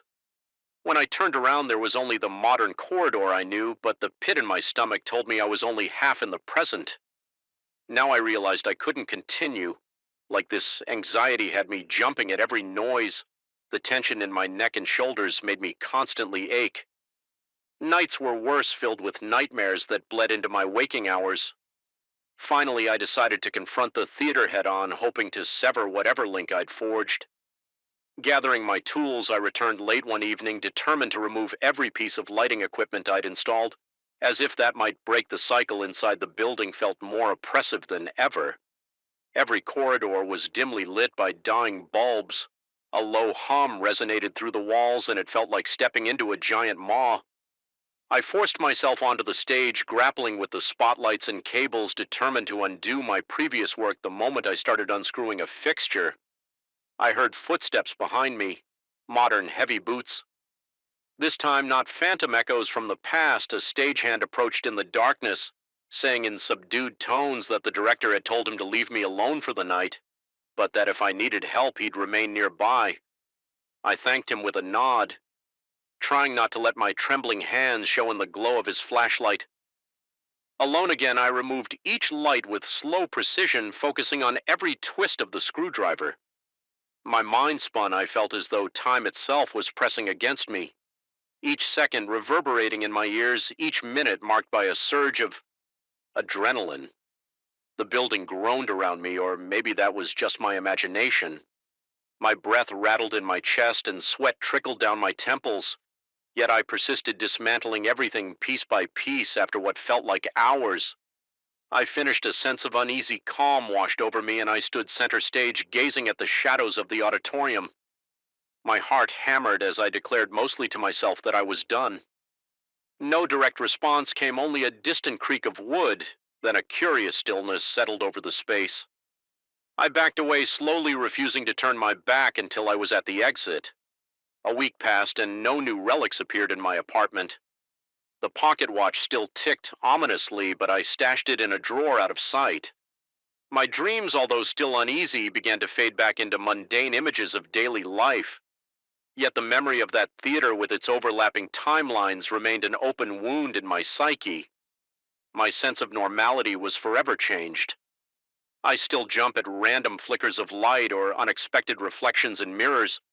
If there was a victory, it was that I preserved my grip on reality just enough to carry on, but I can't fully escape the feeling that part of me is still in that theater, trapped in the cycles of old performances, sometimes late at night. I think I hear the faint tune of an ancient musical score drifting through my apartment walls. My heart races and a cold sweat prickles on my skin. I close my eyes and remind myself to breathe whatever force binds that theater exists just beneath the surface of what we call real. I manage to pull most of myself out, but I suspect a fragment remains forever locked in that place where past and present blur into a single haunting performance, and every so often I can almost feel it calling me back story. 11, the rain hammered on the windows with such intensity that it felt like an attack from the outside world, a warning that something in the atmosphere had shifted. My pulse throbbed in my ears and a prickling sensation crawled up my arms. As I stood in my living room staring at the rivulets of water snaking down the glass, there was a pressure in the air. Thick, suffocating, my skin felt clammy and the light around me dimmed, as though the electricity itself had lost its will to illuminate. Even the lamp in the corner flickered erratically, revealing the corners of the room with unsettling shadows. The day I first sensed this pressure, I knew my life would never be the same. A few weeks prior, I had managed to avoid a potentially horrific accident. I'd been driving along a familiar highway on a sunny afternoon, feeling carefree, my mind wandering to trivial errands without warning. A crushing certainty spread through my chest. I saw with terrifying clarity an image of twisted metal, broken glass, and my own arms pinned beneath the crumpled dashboard. My heart started pounding so violently that I actually pulled over onto the shoulder, shaking and drenched in sweat. Seconds later, a truck sped by, losing control on the exact stretch where I would have driven if I hadn't stopped. The truck skidded, scraping the guardrail, filling the highway with a deafening screech of steel on concrete. My entire body was trembling. I tasted bile in my mouth as my adrenaline surged. I realized with a cold wave of fear that I had somehow foreseen the accident. In the days following that experience, my perception of the world changed in ways I could never have anticipated. It started with subtle flashes at the edges of my vision, little sparks of light, glimmers of color dancing around people's bodies. Once I was walking through a grocery store when I noticed faint halos hovering around the employees, shimmering like heat waves off asphalt. My breath caught in my throat and my pulse accelerated. I told myself it was fatigue, maybe a visual trick from the fluorescent lighting. Yet the more I tried to dismiss it, the more persistent these colorful outlines became. It was as though I was seeing something that hovered just outside the normal spectrum of sight. Then came the day when I noticed lines, almost like threads of light, weaving around strangers on the street. If I focused, I sensed them radiating from each person, branching out in dozens of directions, all drifting into the distance. When I closed my eyes, the same lines lingered in the darkness behind my eyelids, pulsing with an uncanny vibrancy. I walked around in a constant state of hyper-awareness, my heart fluttering like a trapped bird in my rib cage. Every noise, every flicker of motion felt amplified. My skin tingled with apprehension, and I couldn't shake the feeling that I was standing on the threshold of two worlds. At once, the tangible reality and something deeper, more arcane. Gradually, these visions intensified. I began to see shapes, silhouettes, or something akin to echoes outside my window at night. Whenever I turned my head, they vanished, leaving me gasping in alarm. My apartment, once a sanctuary of comforting stillness, felt haunted by an otherworldly presence I couldn't sleep without the lights on my chest, seized with dread whenever darkness enclosed me. The sense that I was being observed lurked in every corner, making my palms sweat, and my heartbeat hammered loud enough to keep me awake. I recalled how after the premonition on the highway, my life was spared by what felt like a cosmic intervention.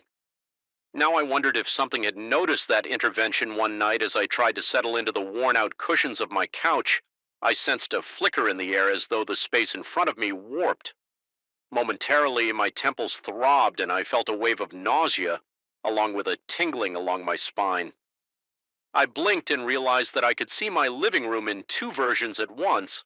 In one version, the lamp in the corner was glowing a steady soft yellow in the other. The lamp's light flickered and pulsed with a sickly greenish hue, casting crooked shadows on the walls. As I looked down at my hands, I saw them superimposed over each other in slightly different positions.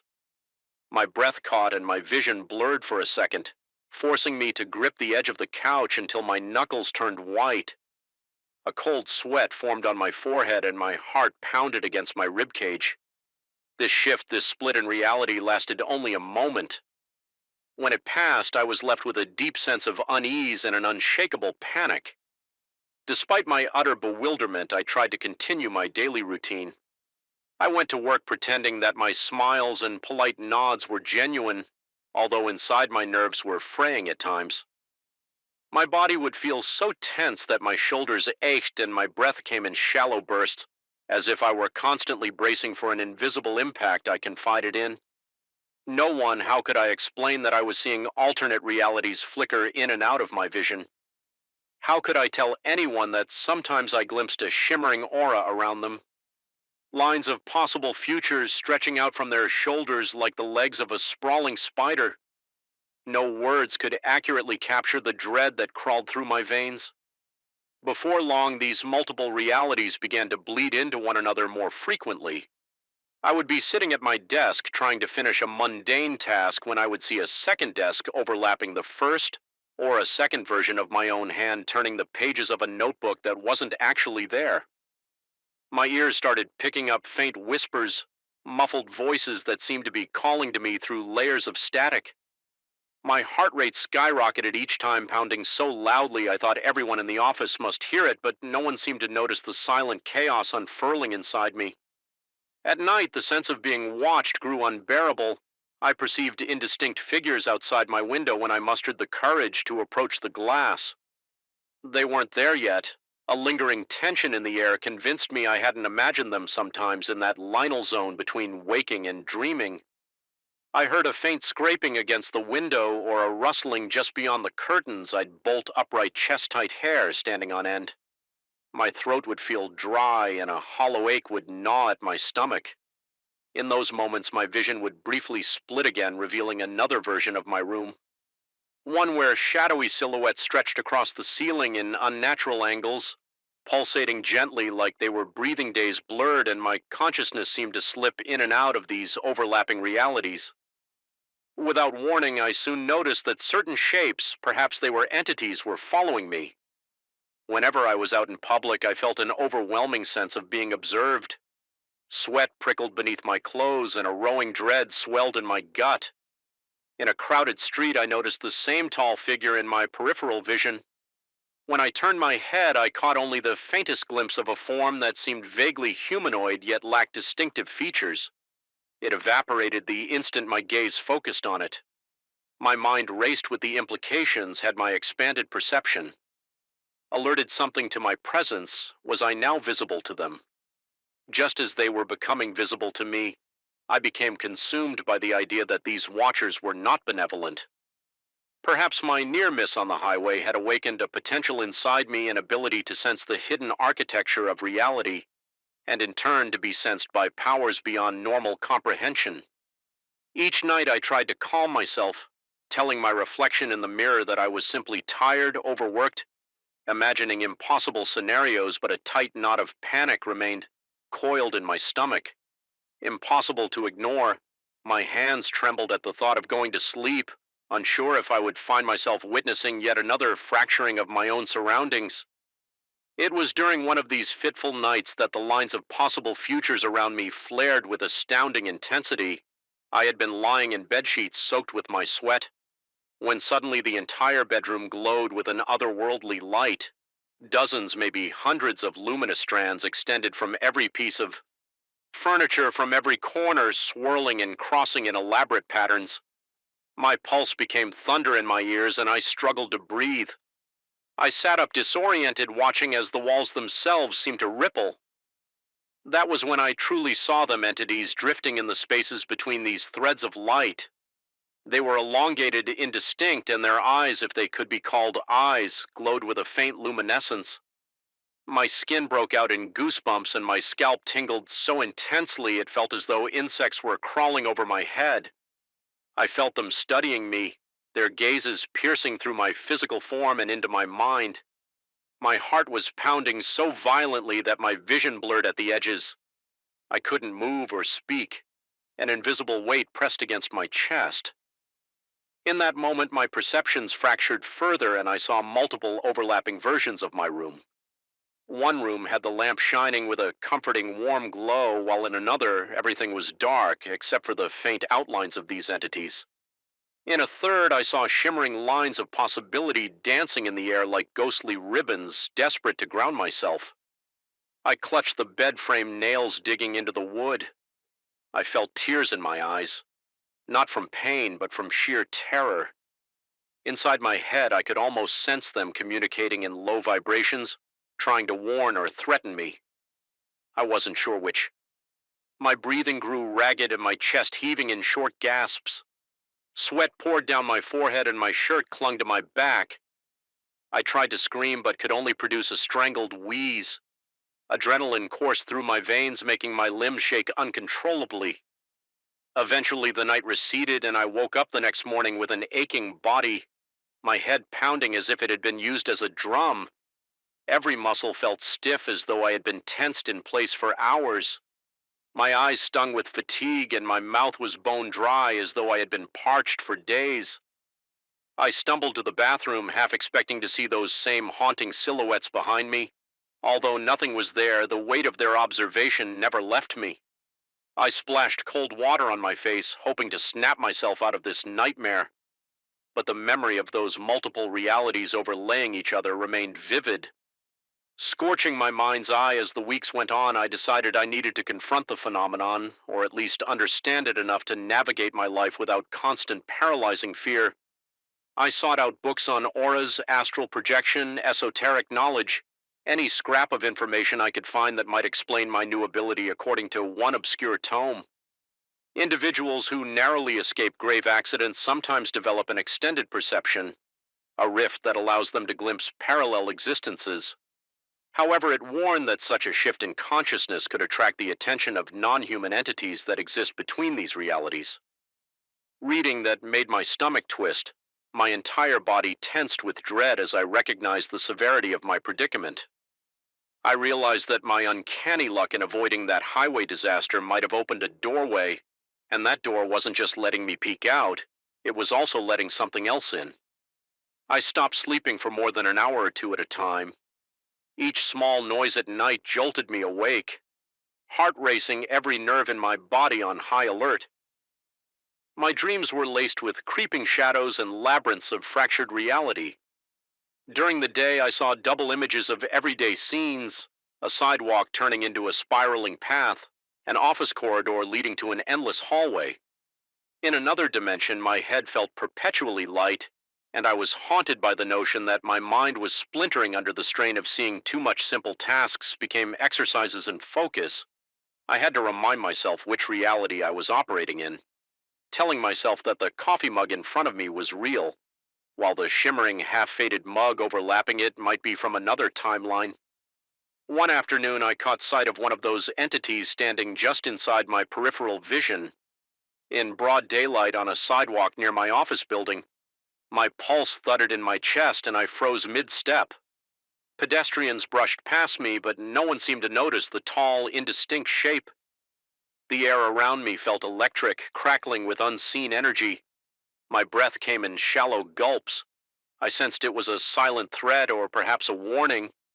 I swallowed hard, feeling my throat tighten, and forced myself to keep walking, telling my legs to move, even though they felt like sacks of sand. The figure didn't vanish this time. It lingered a moment longer before fading out like a mirage dissolving in a heat wave. That night, locked in my apartment with the doors double bolted and every light blazing, I confronted a choice: remain paralyzed by fear or attempt to face these watchers. My hands trembled as I lowered myself onto the living room floor, crossing my legs in a makeshift meditation posture. I inhaled through my nose, exhaled through my mouth, repeating the process until my pulse steadied just enough to remain coherent. Closing my eyes, I focused on the swirling darkness behind my lids. Almost immediately, a kaleidoscope of lights flared, revealing those luminous threads of possibility. Beyond them, I perceived shapes and shadows flickering. I concentrated on a single question, repeated in my mind like a mantra: why are you watching me? There was no spoken response, no clear voice. Instead, a crushing wave of emotion and imagery broke over my senses, as though I was experiencing a fragmented transmission. My body shuddered violently and goosebumps prickled across my skin. I felt a presence press in on me from all sides, pushing the air from my lungs. Then for an instant I glimpsed what lay behind the veil: an endless network of timelines branching out in every direction, like roots of a colossal cosmic tree.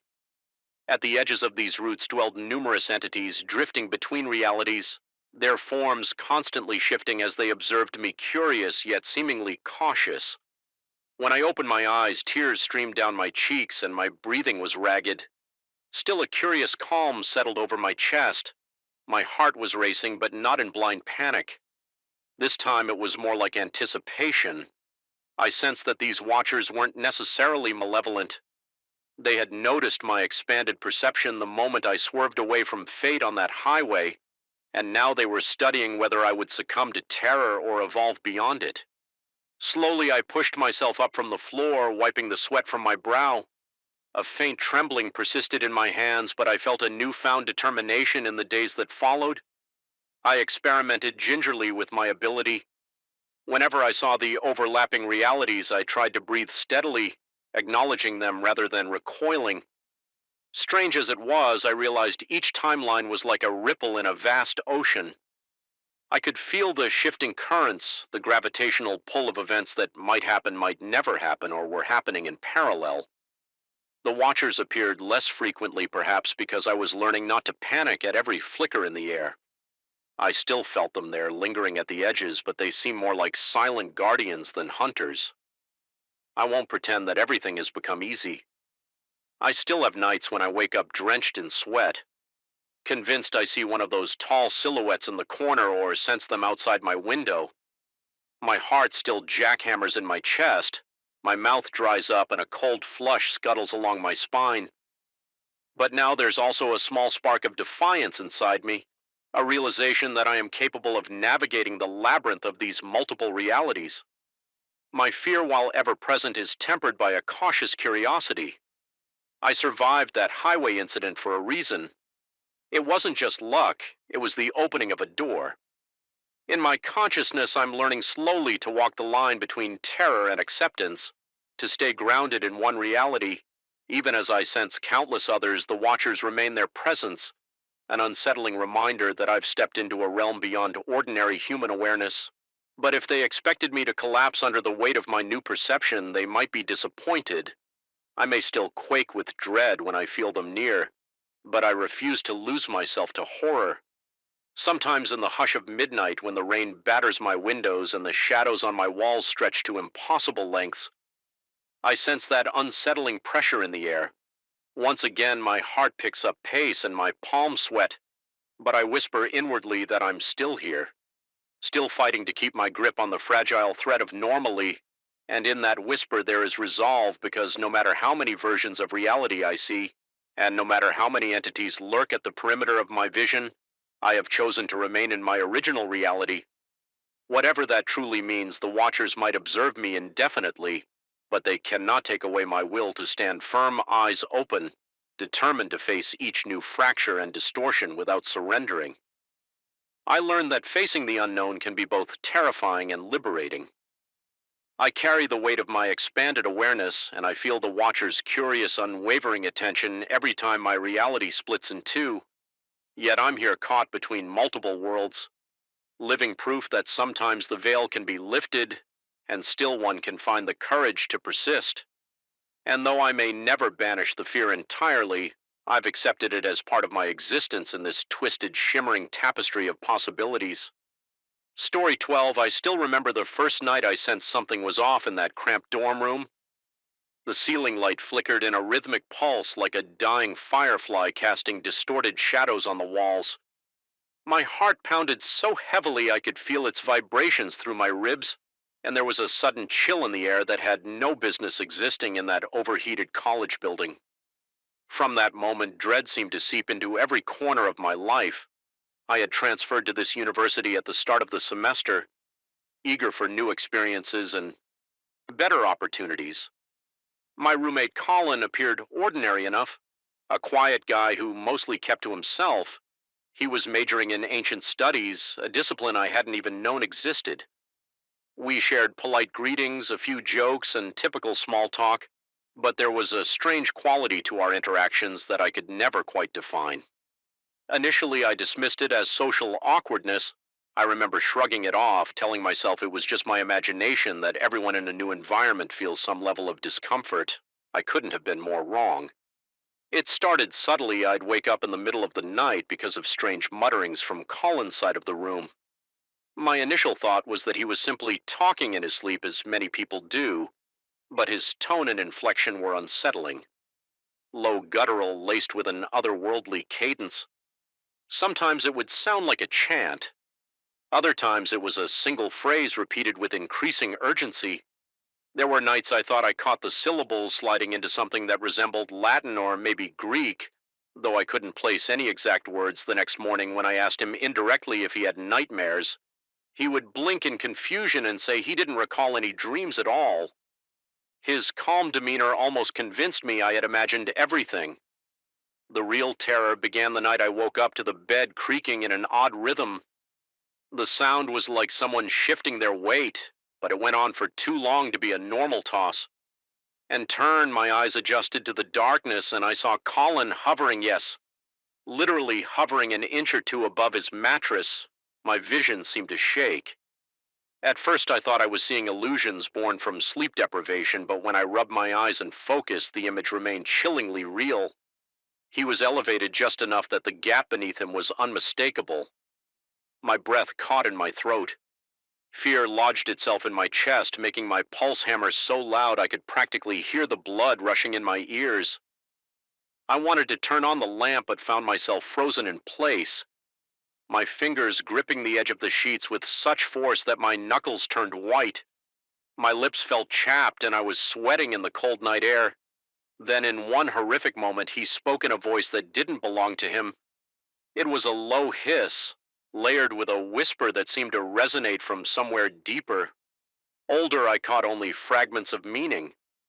Something about unholy gates, and the watchers beyond the rest felt like words from an ancient text drenched in malice.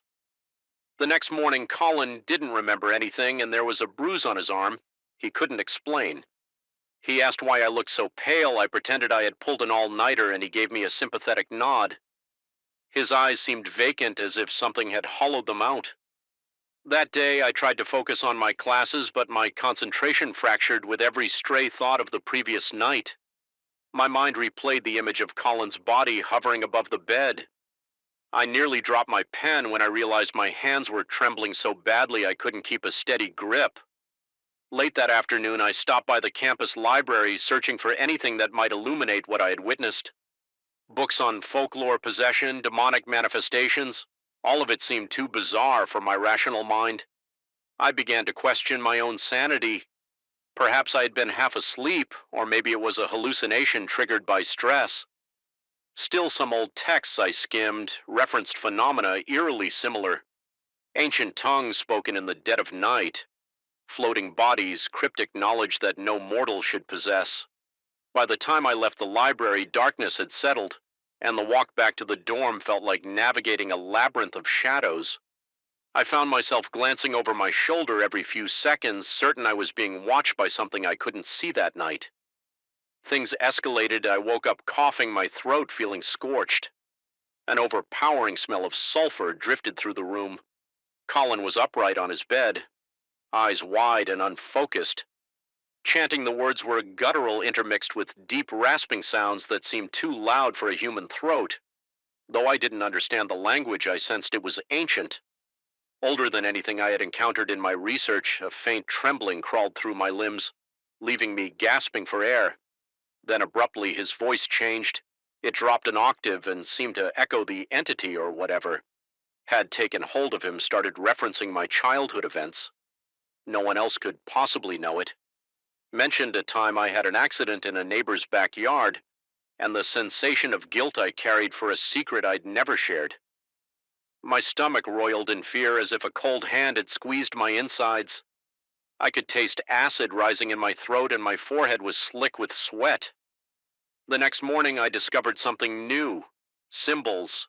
Strange symbols had appeared on the wall near my bed, twisting lines and jagged shapes drawn in a substance the color of dried blood. My lungs clenched in panic when I saw them. They looked like they had been scratched into the paint. Yet when I touched them, the substance felt wet and sticky. A metallic odor lingered just beneath the surface, but the moment my fingertip made contact, the stain evaporated. It vanished into thin air, leaving not even a smear. My pulse throbbed in my wrists. I stared at my trembling hand in disbelief, feeling like my reality had snapped out of joint. In the days that followed, those symbols reappeared with maddening frequency, sometimes on the ceiling, other times on the underside of my desk or even on the door. Always that same dark, rust-cold liquid that would disappear at the slightest touch. I tried to tell myself it was some elaborate prank, but the campus was hardly known for occult enthusiasts. More importantly, I couldn't figure out how anyone could get into our locked room so consistently without leaving a trace. As my suspicions grew, so did the sense of being watched. I began noticing subtle movement out of the corner of my eye, dark forms that would vanish the moment I looked directly at them in class. I found it impossible to focus, my heart would race without warning, and a persistent chill clung to my skin. No matter how many layers I wore at night, I lay awake bracing myself for the next unnatural occurrence I considered sleeping in the lounge area or requesting a dorm change. But I was half convinced that I carried the threat with me that whatever was tormenting Colin had extended its reach to me. The tension coiled tighter. Each day, Colin grew paler, the circles under his eyes darkening to a bruised purple. When I asked if he was feeling unwell, he answered in clipped phrases that somehow had a hollow ring like a recording that had been played too many times. He would occasionally glance at me with a perplexed expression as though trying to recognize my face, but failing. I caught him studying the same ancient texts I had spotted in the library's restricted sections. Their titles were etched in archaic scripts I couldn't decipher whenever I approached. He'd slam the book shut and mutter something about me interrupting his research. His attitude was unnerving. He seemed present yet distant, like an echo of the person he used to be one evening while brushing my teeth. I noticed the lights in the hallway flickering again. A soft hum filled the air like an electrical surge. My stomach churned with an instinctive dread. When I returned to our room, I almost gagged at the smell. It was a pungent mix of sulfur and decay. Overwhelming my senses, Colin was standing by the wall, his head tilted at an unnatural angle, eyes so wide they looked ready to burst. He whispered something I couldn't fully catch, but it sounded like an ancient invocation. Then his body jerked forward as though some invisible hand had seized him. I stumbled back against my desk, heart hammering as I tried to quell the rising panic. The overhead light buzzed, casting a sickly yellow glow across his rigid figure. He spoke again in that foreign tongue, and I recognized a few repeated phrases from the previous nights. I trembled, uncertain whether to run or stay. A voice in my mind screamed that I should get help, but I couldn't tear myself away from him. My mouth went dry. Every breath was a shallow gasp that failed to calm me. Suddenly his expression shifted. It contorted into a semblance of recognition, and he told me, though, not directly. More like a statement spat out between guttural sounds that the entity inside him was hungering for more, that it thrived on fear and secrets. I took a step back, heart pounding so violently it felt like it might burst through my chest. I realized then that my fear was feeding whatever was tormenting him. I forced myself to inhale deeply, though my lungs felt as though they were wrapped in ice. At that point, I tried to confront the phenomenon. In a fractured whisper, I called out to whatever resided within Colin, demanding it leave him. My voice quavered, my throat tight, but I didn't stop. I stammered some half-remembered words from my research. Though I had no idea if they held any real power, the entity reacted by contorting Colin's body, and he collapsed to the floor, letting out a ragged exhalation. The moment he hit the ground, the entire room seemed to vibrate with a low hum, then fell eerily silent. He lay there, breathing shallowly, eyes shut. My hand shook so badly it took me a moment to kneel beside him. All the color seemed drained from his face, but he was alive. He stirred, murmuring my name when he looked up. His eyes were suddenly clear, like he was fully himself for the first time in weeks. He asked what had happened. I could only shake my head, tears threatening to spill as I felt a rush of both relief and lingering terror. For the next several days, I hardly left his side. Every once in a while, I caught glimpses of those symbols creeping onto the walls, faint and flickering, but they would fade as soon as I noticed them. I began to suspect there was some sort of tenuous struggle unfolding within. Colin, each time the symbols or the chanting threatened to emerge, he seemed to fight it off with a grimace of pain. I'd find him gripping the edge of the bed, sweat pouring down his face as he tried to maintain control. Eventually, we agreed, though, in hushed, anxious undertones, that he needed help beyond what any of our textbooks could provide. I considered contacting a professor who specialized in ancient languages, but the risk of being dismissed as delusional was too great. Instead, I decided it might be better to take a short leave from the dorm. A friend of mine had an off-campus apartment, so I asked if I could crash there for a few days. My friend obliged without pressing for details, perhaps sensing the desperation in my voice. My last night in that room, I was packing up some essentials when I heard a faint rasp behind me. Colin stood by his bed, arms limp at his sides, eyes locked on me with an intensity that made my stomach twist. He said, though not exactly in direct words, that if I left it would follow me. A wave of nausea hit me. The threat was clear. The entity wasn't confined to him alone. My spine prickled with cold sweat as the sense of being trapped swelled in my chest. But something in me refused to bend. I told him quietly that I needed air, needed to clear my mind, and that I would return. Once I figured out a plan, he gave a slow, weighted nod like he understood, but couldn't promise.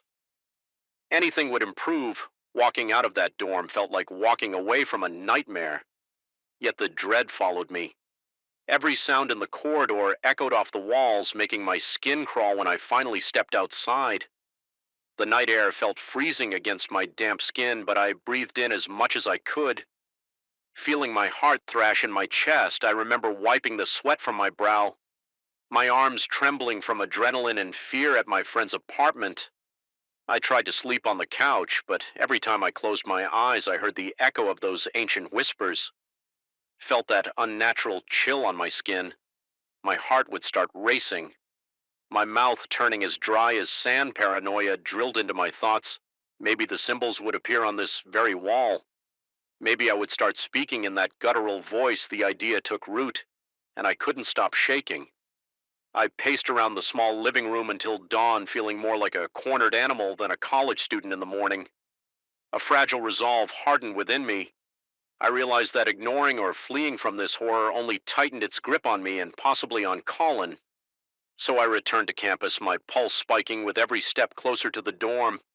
The hallways seemed darker than usual, the fluorescent lights flickering overhead. When I opened the door, I half expected to find more of those blood-like symbols scrolled across the walls. Instead, I found Colin sitting quietly at the edge of his bed. The room was immaculate, as if nothing had ever happened yet. The odor of sulfur lingered faintly in the air, pricking at my nostrils. Colin looked up, his eyes carrying a weight of resignation. He admitted indirectly that the presence wasn't gone, but it had weakened. He believed that acknowledging it, confronting it, had broken some portion of its hold. My heart clenched with cautious relief, though my body still pulsed with the memory of fear. The quiet that followed was heavy, not peaceful like a lull in the midst of an ongoing storm. Classes continued as usual, but my life never returned to normal. I started wearing headphones everywhere, not to listen to music, but to block out the hush of unseen footsteps or the faintest echo of chanting that might drift through the corridors. I kept a small notebook scribbling down every unexplained detail.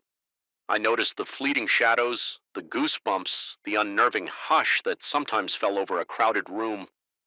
Whether the entity still lurked in Colin or followed me, I couldn't say, but I felt its presence like a pressure in the back of my mind the final weekend of the semester.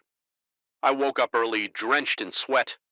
My heart hammered as I saw those symbols again, faintly visible on the mirror across from my bed. Nearly transparent in the morning light, I forced myself to reach out and touch them. My fingertips came away clean and dry. The markings vanishing as always, a surge of defiance welled up inside me. I wasn't going to let this thing break me if it thrived on fear.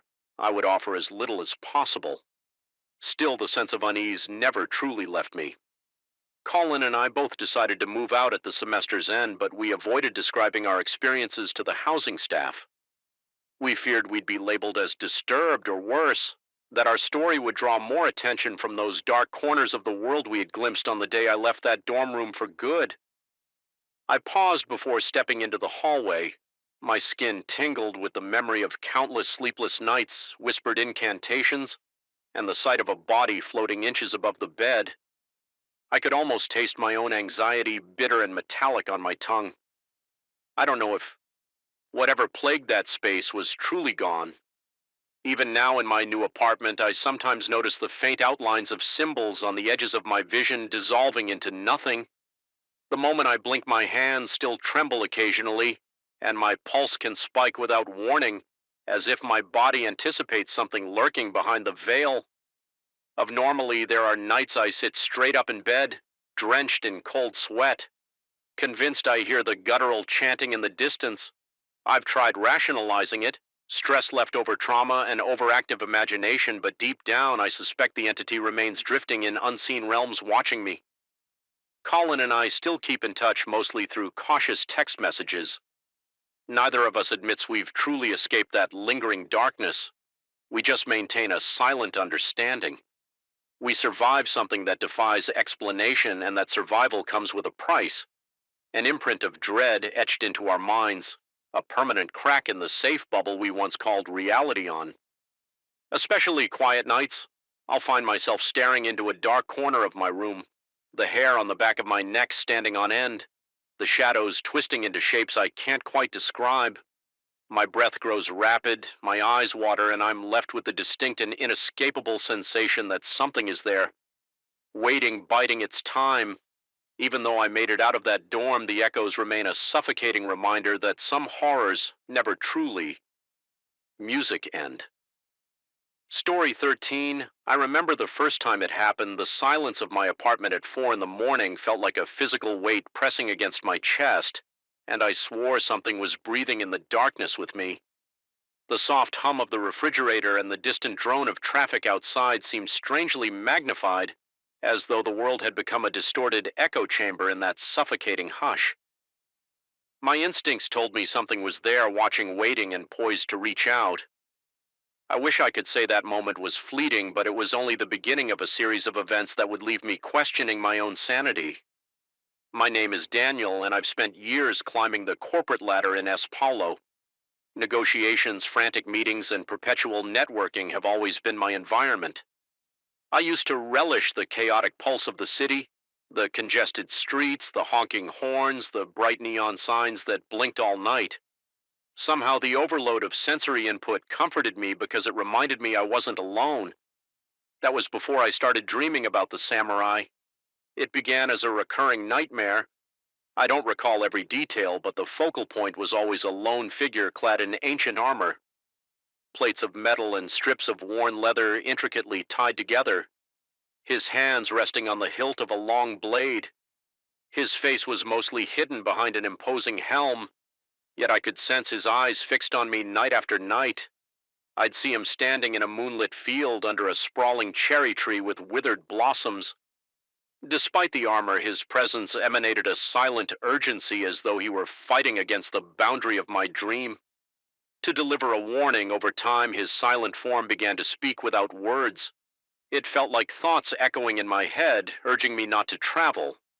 At first it was unclear where he was forbidding me to go, but soon it became obvious my company had been planning to transfer me to Tokyo for several months. A huge opportunity, one that I had enthusiastically pursued in these nightmares. The samurai's intent was unmistakable. He wanted me to stay away. I tried to brush it off as subconscious anxiety. Moving to a foreign country was obviously stressful, but each morning I woke up drenched in cold sweat, my heart hammering so violently that it felt like it might burst through my ribs. The worst part was the paralyzing terror that remained.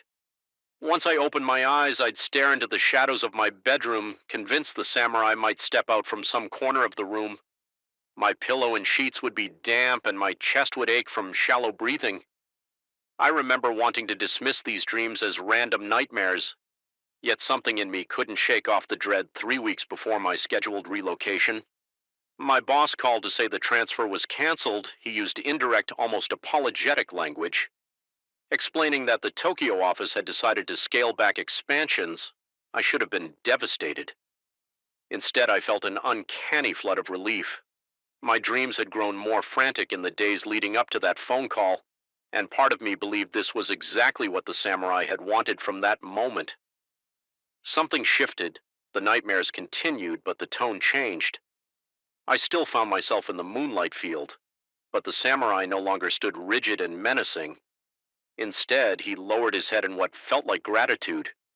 If I tried to run toward him to demand answers, my feet sank into the earth, and I always jolted awake. The relief I felt about not traveling to Tokyo mingled uneasily with confusion about why I was so certain he had saved me from something. Life didn't return to normal. In fact, the sense of unease deepened one night while brushing my teeth. I felt a presence behind me. The reflection in the bathroom mirror seemed off. The faint overhead lighting flickered, and I was sure I saw the silhouette of armor just behind my left shoulder before I could spin around it. Vanished. The sudden shift in my reflection sent a shiver so intense it rippled through my entire body. My mouth went dry instantly, and I bit my tongue in shock, tasting the metallic tang of blood.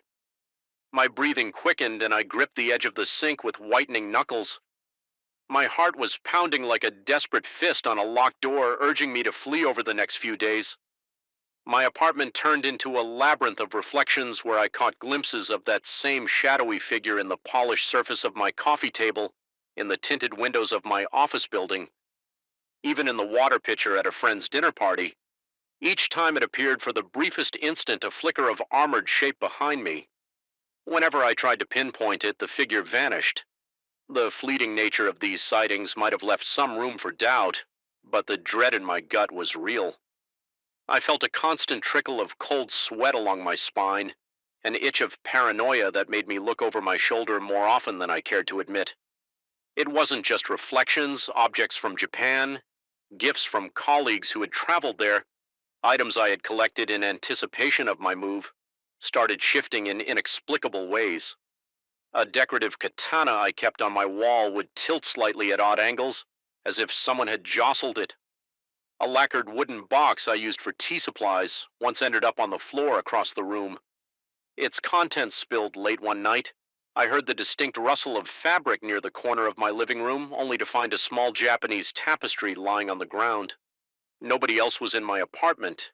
It felt like something was drawing attention to these items, manipulating them to remind me of Tokyo, a place I was no longer going. Fear took on a physical dimension. My heart rate stayed elevated throughout the day.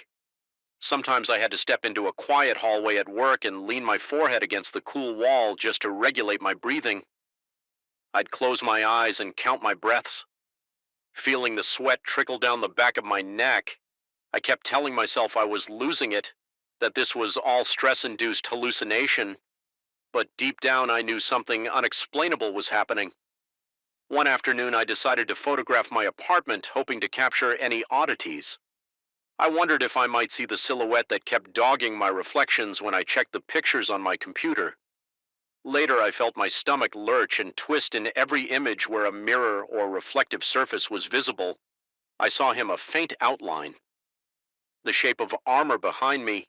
His body was always angled slightly as though he was guarding me from behind, or perhaps looming over me. Yet with my own eyes, I had seen nothing in the moment. The shutter clicked. Confronted by this evidence, a wave of nausea rolled through me.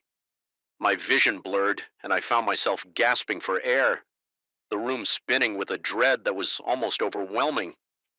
I thought about deleting the photos, pretending they never existed, but a part of me wanted answers, so I tried to research historical samurai old folklore or anything that might explain a protective spirit or vengeful apparition. I pored over websites in Portuguese and English, skimmed through legends of warriors bound by honor ghosts that appear in times of crisis and stories of curses that followed families for generations, but nothing felt specific enough to my situation. A colleague who I told the bare minimum mentioned I should speak to someone knowledgeable about Japanese history or spiritual customs. I tried to do so indirectly, careful not to seem unhinged. My colleague relayed a message from an acquaintance. Spirits tied to objects or locations often remain to guide or warn. That was all I got. It didn't really calm my nerves. Instead, it deepened the sense that I was wrestling with something beyond my understanding. The paranoia grew. Nights became unbearable. The hush of my apartment transformed into a threat I couldn't see. I started hearing faint footsteps in the hallway. Though I lived alone and the corridor was locked, the air seemed perpetually chilly, as if a draft was blowing in from nowhere. My throat went dry at random moments, as though fear itself was choking me. At times, my hands would shake so violently that I struggled to handle basic tasks like pouring coffee or checking my phone. It was as if my body remained in a perpetual fight or flight mode, pumping me full of adrenaline. One night I tried to calm myself by making tea in that wooden box that had once moved on its own. My mind drifted to the possibility that perhaps the spirit was grateful I had heeded the warning. But if that were true, why was I still experiencing these unnerving manifestations? A rational voice in my head reminded me that no real harm had come to me, just fear, and the intangible presence of something that consistently hovered in reflections.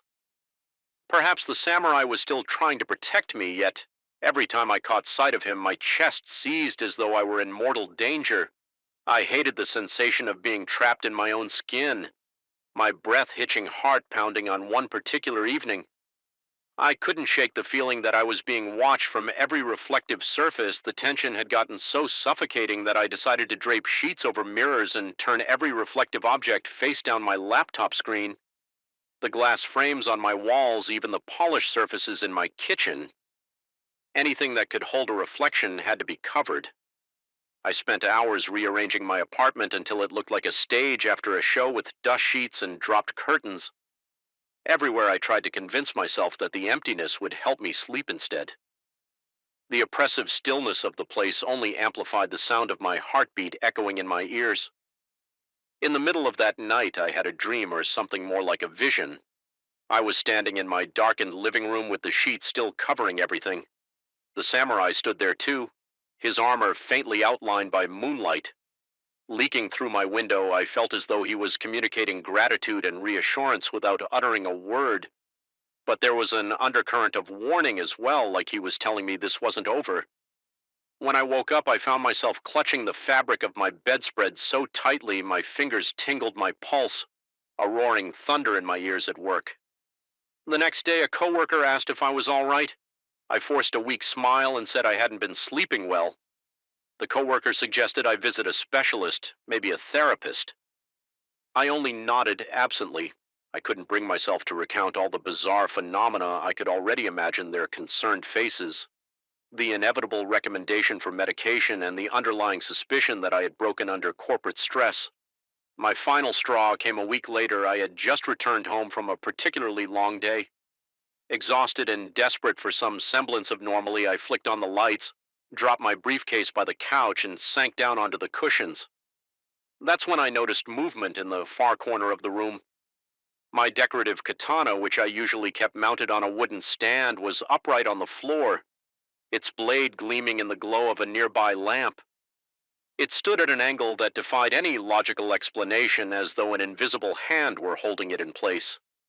I froze, every muscle in my body rigid with adrenaline. My throat tightened and my breathing came in ragged bursts. For several seconds, I just stared, incapable of blinking. Sweat beaded on my forehead and slid down the sides of my face. Then, as if relinquishing its grip, the katana toppled with a soft clang onto the wooden floor. I felt a surge of something, defiance, maybe desperation, boiling up inside me. Instead of running, I picked up the katana and carefully placed it back on the stand. My hands trembled, and I could feel my heart pounding so fiercely that I had to clench my jaw to steady my breath. I muttered under my breath that if this was the spirit's doing, I needed a sign of intention, or an end to the torment. I wasn't sure to whom I was speaking, or if it would help. That night, I removed the sheets from the mirrors, feeling an odd determination to confront whatever was happening. My pulse was a relentless hammer inside my chest, and my palms felt slick with sweat. But I braced myself. I stood in front of my largest mirror, the one in my bedroom, and stared into my reflection. Initially, I saw just my exhausted face and tense shoulders. Then slowly, as though forming from a swirl of fog, I saw his shape materialize behind me. He stood in silent acknowledgement, imposing but not threatening.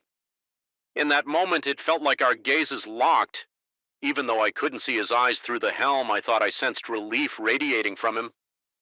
The longer I stared, the more my terror turned into a grudging acceptance. He was there for a reason, perhaps bound to me by my decision not to go to Tokyo or by some unseen cosmic thread. My muscles gradually unclenched and my breathing steadied. I closed my eyes, half expecting him to vanish. When I opened them, the mirror was empty except for my own tired face. In the following days, the activity lessened. The photographs still show his presence, but I've stopped photographing my home. The sense of being watched remains, but it no longer paralyzes me. I can walk around my apartment at night without feeling like every shadow is trying to swallow me. Occasionally, that wooden box shifts a few inches, or the tapestry rustles in a draftless room each time my heart skips a beat, but I no longer crumble under panic. I've come to believe that the samurai's warning saved me from some unknown fate in Tokyo. I still don't understand why he lingers, but I suspect he's ensuring I honor the path I've chosen. Sometimes, especially in the hush before dawn, I feel him behind me, and I remember the field in my dreams, the cherry tree, the moonlight. My chest still grows tight from apprehension, yet there's also a certain strange comfort in knowing I'm not entirely alone. I can't say I've made peace with this reality. I live in a constant state of heightened alert, my nerves frayed to the edge.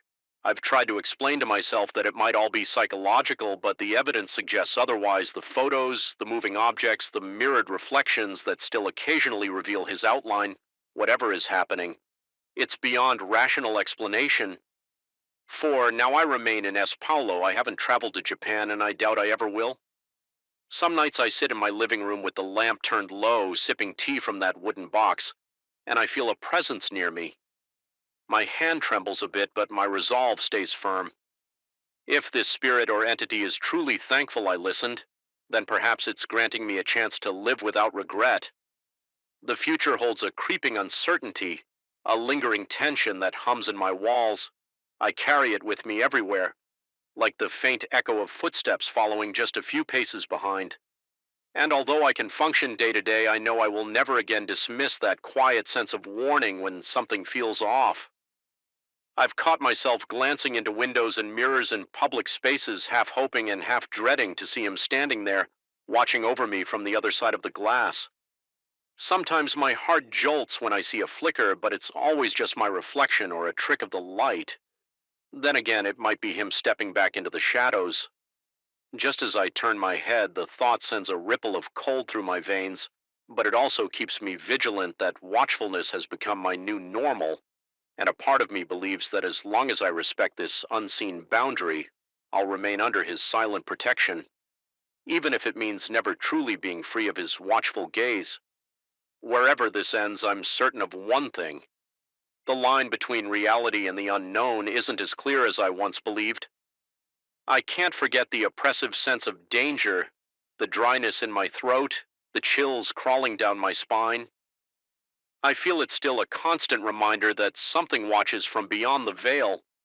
Perhaps it's a warning I heeded just in time, or maybe it's an invitation to remain perpetually alert forever, aware that certain doors once opened can never be fully closed.